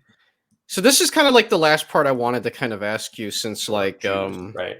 Exactly, our friends. So I just want to hear you out. Like how is a Jewish person who's Ashkenazi, like an American, how is he not white to you? Ashken Nazi. So the Jewish identity is not simply a I guess racial identity. It's obviously also a religious identity. So the Jewish identity composes. Most Jews are atheists, though. Sure, it's more ethnic. I would argue that it's more of an ethnic identity. Well, it's obviously has a strong cultural component to it, and there is an affiliation to a broader culture, and I would argue, however minimal it seems within the world of Hollywood and international banking, there is still an access to a religious identity that's mostly related to the state of Israel, because I mean, no one's serious enough no Jew is ridiculous enough to make a claim that like the Jews have a right to the state of Israel because of some sort of geopolitical thing. No matter how much they may revere Theodore Herzl, they're making a religious claim to the land, and that so insofar as atheists and secular Jews support Israel, I would make the claim that is access to a religious identity. I think Sure. Following. Okay. So that there's where I defend, the fact that even nominally atheist Jews are still accessing a religious identity when they coordinate with their co-ethnics for the state of Israel. No, I get that. How does that make them not white, though, is my question. So they I know white Jews for sure. Well, I mean, I've known Jews that could certainly pass as white. That's not, I don't think, a real argument here. But the racial identification of Jew is something that has historically, for a very long time, been at odds with Europe as a whole. This is, in my mind, distinct from any of the various different ethnicities of Europe that have been at odds with each other. The only thing that would come close, and I will acknowledge that it's at least a reasonable proposition, that the Anglos have historically set themselves against the rest of Europe sufficient to make them an enemy. I don't think that they have crossed that bar. I'm saying it's at least a claim that could be contested. That I think it would be a reasonable claim. I disagree with, but is it a reasonable claim that I could imagine would be a response to what I just said about the Jews? The Jewish identity has historically been at odds with European identity because European whites were Christians, and they again, supermajority participated in the project that is historically understood as Christendom. When did that change? When did what change? Because I agree with what you're saying, but I think there was two historical points where that changed, where Jews were included. One were the Anglos, one were the French. One was Cromwell, one was Napoleon. Okay, and yes, those are probably historical epochs that have been European. I mean, insofar as Cromwell and Napoleon had their negative effects on Europe, I think that those outliers, I think that they are outliers, and I don't think that that's an unreasonable claim, can be discarded as a category setting phenomena. Does that make sense? Sure, and I would also add that in the United States, Jews have always been considered white. That's fine. I don't really care what the United States thinks about almost anything, actually. So Except the yeah, I Spanish mean, Empire. I want this to be a new empire, or not empire. I want this to be a new nation. Empire is the wrong word. I want this to be a new nation of white people. I hope that my region is Catholic. I will do whatever I can to support that. But I believe that my common interest with other white people on this continent is to have a legally defined white racial state. That's good. And then I wanted, so this actually leads right into kind of Hey, how I but- wanted to wrap this up. Well, I'll let you finish, Racho, but No, I I'll- have a question too, but I'll save mine for the end. All But right, I was cool. just wondering how all this answered Jews being white. So my answer is they're not white because the Jewish ethnic and religious identity has historically been set at odds with the European Christian identity as a whole. I see what And you're I saying. don't think that Cromwell and Napoleon are sufficient defining features of European Christendom to constitute, I guess, identity-setting exceptions. So I think that the rest of European history, in opposition to Jews and Jewish interests, insofar as they exercised what little power they had, and then subsequently took power over institutions and wielded it at the expense of the people that those institutions were meant to serve, then their identity has been historically and continues to be at odds with European white identity, and therefore they're not white. I would just add that the modern concept of Europe is actually a Napoleonic concept. I think Europe, it is, and this isn't just something I'm pulling out of my ass. For your audience and for yourself, I'll reference a book by Gustavo Bueno, who's a Spaniard who wrote a book called Spain Against Europe, or Europe Against Spain. I forget exactly. But he pretty much substantiates this claim that the concept of Europe was built as a competitor to the Spanish Empire. And it was really coalesced by Napoleon. And that's kind of where it changed from kind of Mediterranean Europe, original Europe, to kind of, I guess, continental Northern Europe. Europe itself isn't really a continent. It's the Eurasian landmass. So it's kind of an arbitrary line. Literally, if you look at Russia, there's just like a line that's drawn at a certain point in Russia, and then everything. Well, I mean, there's a line between the people that like are blonde and and then the people that look like Asians. Well, there's blonde people in many other places that are far away from Europe. And then not everyone in Where are Europe they? is Afghanistan, and not in Iran. It's funny because I mean there's a whole lot of white nationalists who'd like to take all those people and be like, yeah, they're white too. Well, you see, yeah, we know. We've dealt with and that. that's kind of the. Well, whole you have an point. identification with the Afghanis and the Iranis now too. They're like, Well, that's what I'm saying. they're You not see, whites. I want them That's for the my whole camp. point. That's where. Well, it's a good thought We fight over the experiment, right? Iranians. Who gets Well, it's- custody of the Iranians? The Hispanic It's- Empire or the white nationalists? I think it's a valid thought experiment, though. Like, let's say you have a If blonde you ask if you ask the Persians of Tarangeles, they're gonna side with the Hispanics. Okay. I'm sure there's the- one or two retards out there, but most Persians in LA speak Spanish. Just so you know. Malang is spiritually Hispanic. That's a hot take. Wait, say it again. Malang, that Taliban. Oh no, I'm just talking about Persians in LA, which I think is the biggest population of Iranians outside of Iran. Well, yeah, probably because they like nobody knows the difference because they're just like tan, dark-haired people in LA, and everybody in LA is racially ambiguous unless you're What's funny is actual Spaniards write about experiencing this too in California. Like they too are like. But the called whole point Mexicans. is that you use blonde. As a differentiator, but I mean, there's tons of Europeans. Obviously, there's lots of Russians that aren't blonde. What I'm saying is there's most a point Italians, Greeks, and Romanians, and sure. I'm not saying I'm not blonde. I mean, did you know that the the friends, ancient Greeks thought about three primary races: Ethiopian, white, and yellow. And yellow were the blonde kind of Nordics, and they didn't consider those people white.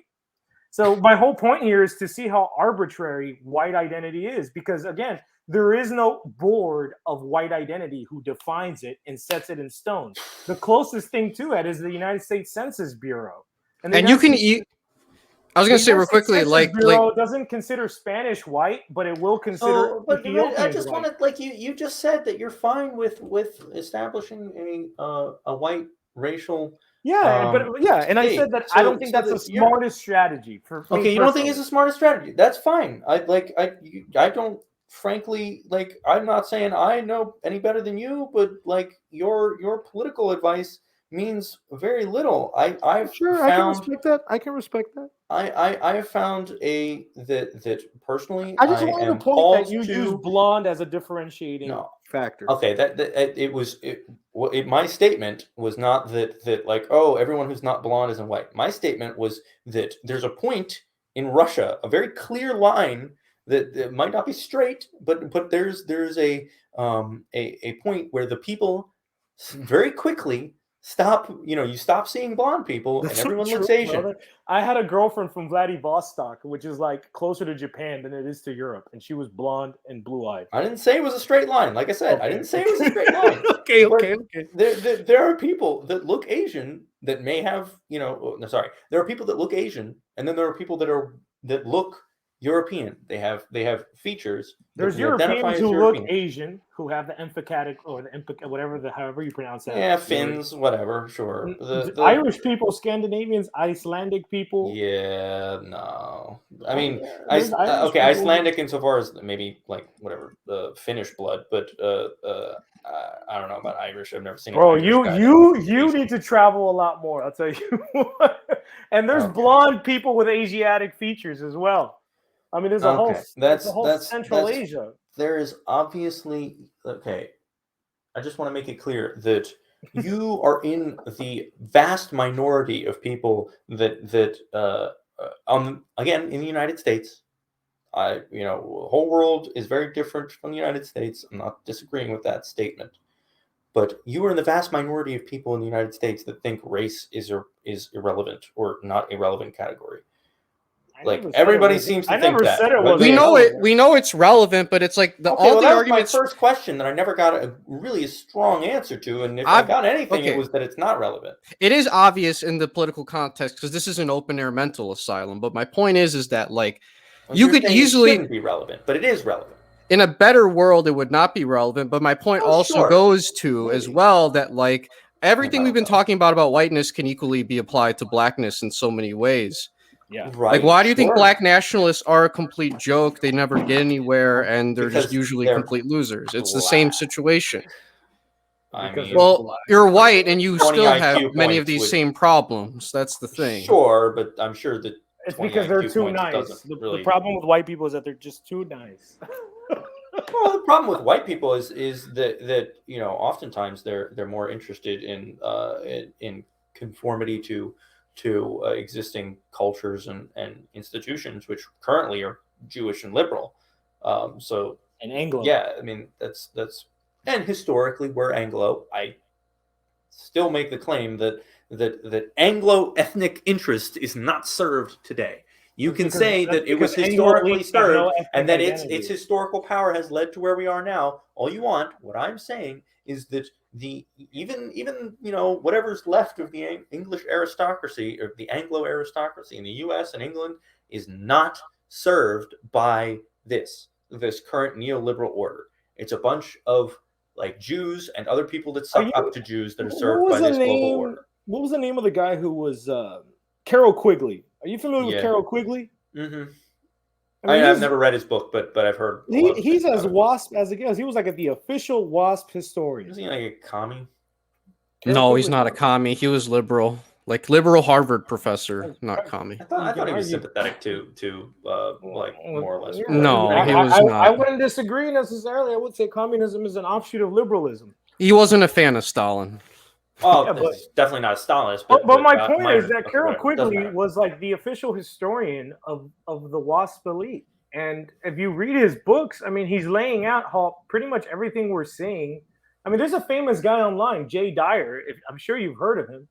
And he breaks down these books and he shows how half of these writers are not Jewish. Most of them aren't Jewish. These are like European elites, Anglo elites who are writing these books. What's your problem with Quigley? I'm sorry. What's your problem with Quigley? Other than that he had a liberal bias. What did he say that you disagree with? That he's not Jewish and that he's promoting that which you're saying is a Jewish plot. What did I say was a Jewish plot? Essentially, neoliberalism is what you're calling it. I don't think Carol Quigley was not a neoliberal. Liberalism has a lot of problems. Neoliberalism is a distinct phenomena that is rooted in many of the same things, but is uniquely capitalized, uniquely related to the modern system of banking and capital organization. What was the Anglo guy who wrote about space at the turn of the century? He was a novelist. He was part of the Royal Society. I mean, dude, all this stuff comes right out the Royal Society. Space? Yeah, man. H.G. Wells. H.G. Wells was his name. H.G. Wells did not write about space. He wrote about aliens coming to Earth, but that's Come on, my nigga. Now you're just being autistic. You know exactly what I mean. Come on, okay. Don't get lost in the woods. Come on, you know what I'm talking about. My point is that all this stuff that you're complaining about and blaming Jews for, you can read members of the Royal Society writing. I'm talking about Aldous Huxley. You know, like this is the world they planned for and set up. Yet you're blaming Jews for it. What's your problem with Aldous Huxley? I mean, you're complaining. I'm just curious. No, I'm just curious. Where? How did he get thrown in here? Because I understand Wells. Here's what I'm trying to explain to you.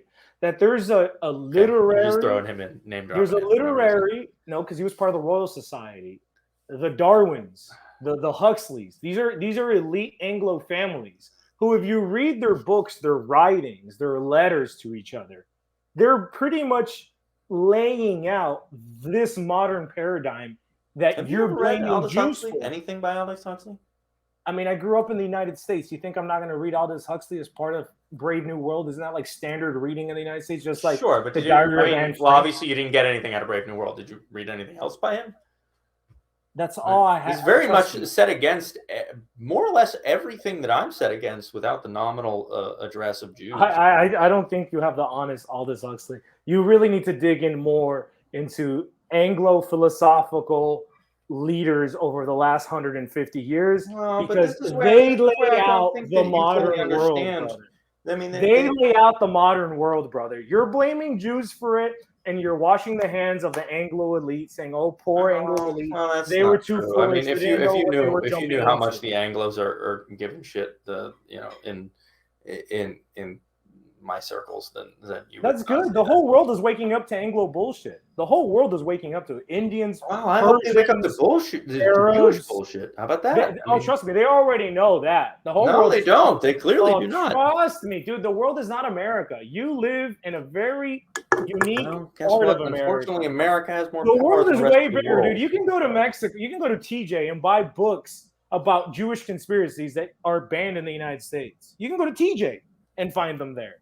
And this is where talk to the Turks about Jews. They know banned in the United States. The federal government doesn't ban books. You know what I mean?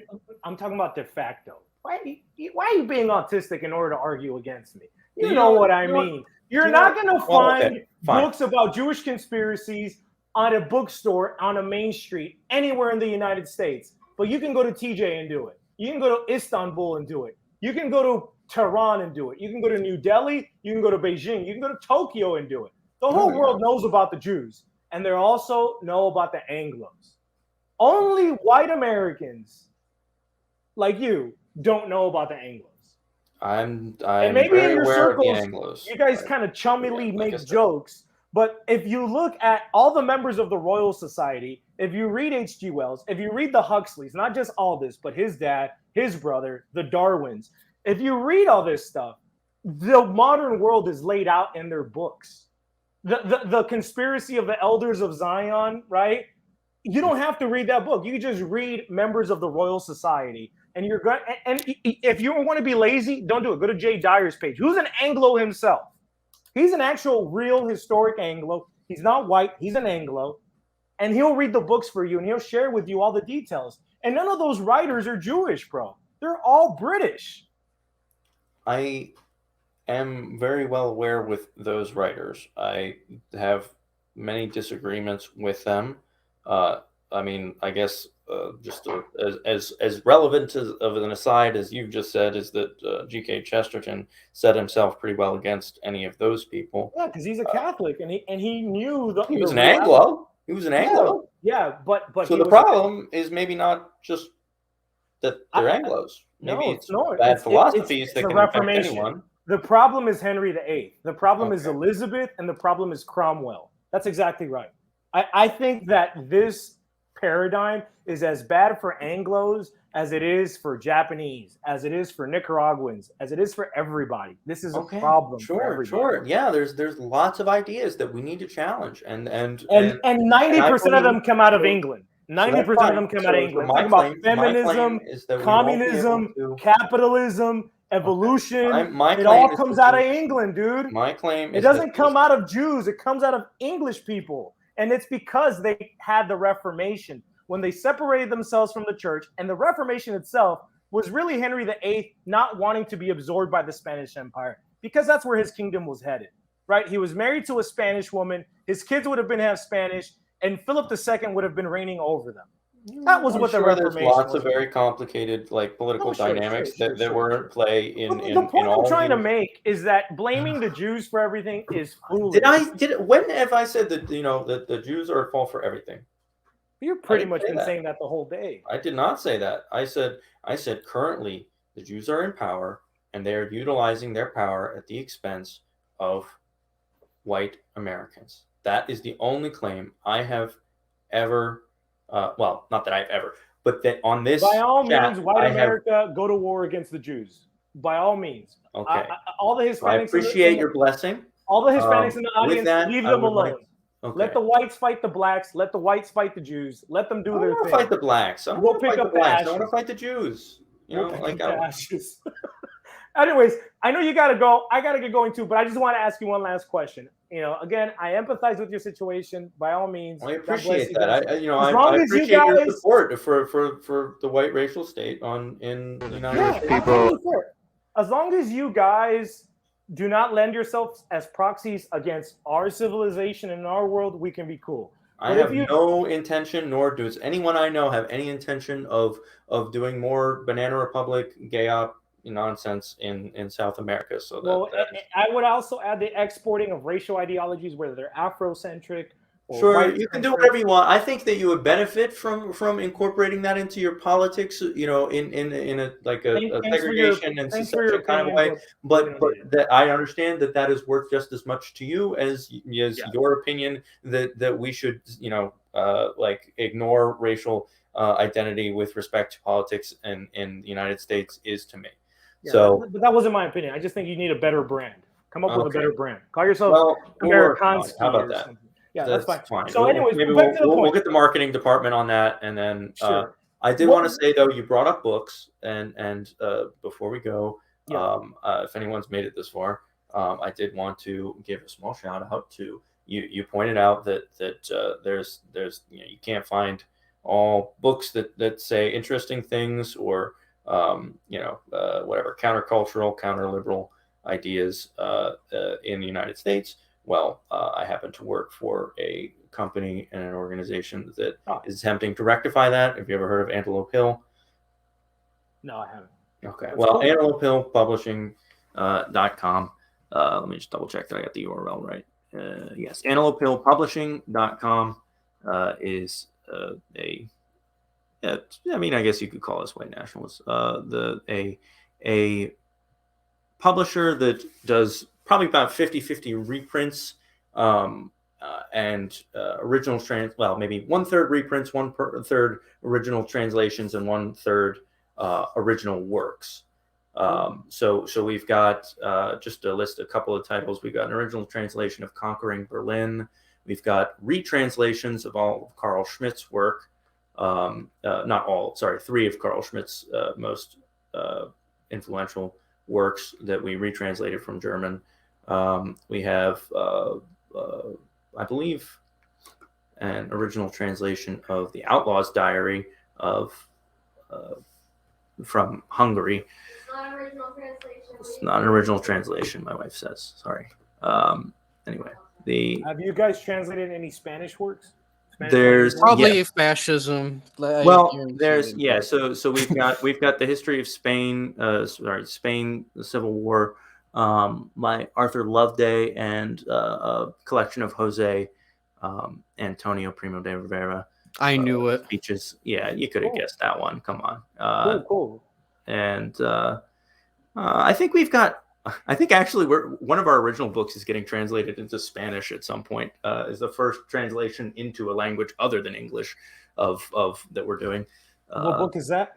It's called The Transgender Industrial Complex. You might like it. Cool. I'll look into it. Yeah. So well, here was my question. Take a look. You might like some of the stuff there. Anyway. Yeah. Well, if you guys got Primo de Rivera, we like that stuff. But I wanted to. So yeah, I mean, again, if all of a sudden we get dealt a miracle and God says, you know what, let me just make it easy on them, and we get rid of these pesky people in between who play the chessboard a certain way. What you're seeing in the Southwest is quite interesting. You're seeing the Hispanicization of people who are not Hispanic.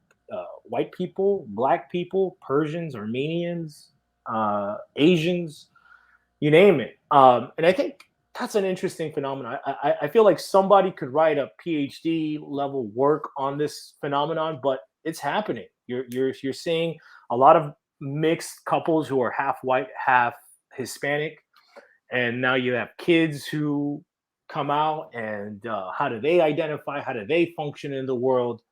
And from what I see, that trend is only going to continue, at least in this corner of the country. So I just kind of wanted to get your thoughts on that, if you had any, or just kind of leave you with that. So I've actually never been to that side of the country. I've been to Mexico many times, but I've never been to Western U.S. But my personal experience is of increasing racialization of the eastern part, where I know up and down the coast. Mm-hmm. And that is a trend that I likewise see increasing as racial politics become more and more anti-white and aggressively so, and the divide between I guess ruralite, quote, like conservative, generally right-leaning white Americans increases as they are more and more attacked in media and education. I think that's going to increase. I also, in response to your statement of the Hispanicization, I'm not a big fan of movies, and I'm familiar with a statistic. I don't know if you've seen that people who identify as Hispanic in the United States are something like four. They see 4 times more movies than any other racial or ethnic group, and it seems I think it's unfortunate. I don't honestly think it's something that I could blame you and like Hispanic people for, but I see that as a negative, a very important negative indicator of the cultural susceptibility of people that are identifying with a I guess maybe a simpler living that is less I don't know, whatever, used to, maybe is the right word, the propaganda that's getting spit out of Netflix. I kind of see what you're saying. Yeah, no, I'm totally against American media and all that. No, but what I was trying to point out is just that you're having a lot of white Hispanic children. I mean, white Hispanic. And I think that number is just going to continue to grow. And I'm curious as to what that will hold in the future. And it's not just white; it's Persians, it's Koreans, it's Black. I think there's going to be coping, and they're going to be like, oh, they're castizos, they're white now. Like, I think what's going to count as white is just going to just like the rules are going to just get more and more fluid. Well, what I've noticed is that when you have these type of children, they tend to identify with their Hispanic side, even if they have English last names. Can you blame them? I mean, no, I don't. Who on earth would want to identify as white? It doesn't afford you any advantages immediately, individually. That's and if you're taught to be an individual, then why on earth would you? But I believe that the only way we're going to, escape this mess is not by identifying as Hispanics, is by identifying as what we are targeted as, what at least I'm targeted as. You may not have had this experience, as being a white American. I like moonshine and banjos. There's I'm an American. I'm not just Italian. Cultural appropriation, bro. I like sure, that's fine. I like to and then we're appropriating the Scots-Irish culture, and I don't care because I'm here now, and I'm gonna reconquista for Columbus, right? Yeah, what? This is a rightfully Italian continent or something like that. I don't know about that. Okay. It's a joke. Yeah, I get it. Well, you know what, man? If you're ever out on the West Coast, hit me up, dude. I'll give you a tour. I'll be your homie. I'll make sure the blacks don't bully you. I would love to see to your earlier point. I forget who said it. I would love to see the monasteries and the churches. The missions, in I assume Southern California. No, they go all the way up north. Oh, sure. Then I know somebody who's going out there pretty soon to do a tour of those, and I'm sure they'll have lots of nice pictures. And I would love to see California one day. I just hope I don't get shanked. I guess I could probably stay away from the cities, right? Just try to walk more Mexican. I'm sure you can pass for a Mexican. I'll only button one button and get like some sort of reflective silk shirt. There you go. Something and. And just play Mexican music out of your rental car. You'll be good. Don't worry. There you go. Well, Paul, it's been a pleasure. I hope you don't take any of my yelling seriously. It's just, that's just how I talk. But, it's as good of an exchange as I think we could have. Well, I appreciate it. Like I said, I still appreciate being invited on. And I didn't really expect to reach an agreement, but I do appreciate that you're willing to acknowledge that it's possible to have a racially defined white nation that isn't at odds with what you see as mestizo interests on this continent. Well, we don't have a racial identity; it would just be Hispanic. Well, I didn't say Hispanic. Sorry, I shouldn't have said Hispanic interests. Yeah.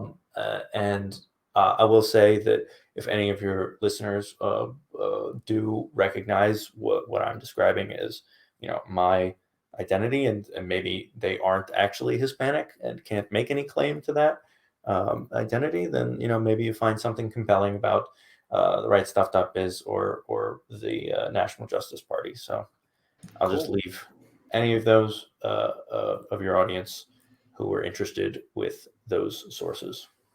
Sure. And I also want to leave the audience with this. You consider the Jewish people members of the white race? Yes, I do, of course. That's all. I just felt like doing that. All right, I think we're good. For context, GLR has a lot of problems. He's a very interesting figure in the history of American white nationalism, but there are criticisms of him. Yeah. Who is that, Guillermo? I know who it is, but I know that I might put this. GLR, George Lincoln Rockwell. And he was an Anglo white nationalist. Basically, yeah. I guess he was Anglo, yeah. Well, what's actually interesting about George is he was the first, I guess, racialist in the United States that would actually try, recruiting people from immigrant communities. Prior to that, immigrants from Europe were seen as, generally off-white people until they assimilated, if that makes sense, Rancho. I see. So he was kind of new age for his age. Proto Jared Taylor, how about that? Except, a lot more willing to get in street fights with FBI agents. And they both agree Jews are white. Exactly. Yeah, unfortunately. Well, I think they are. God bless you guys. All right. God we out. All right, peace.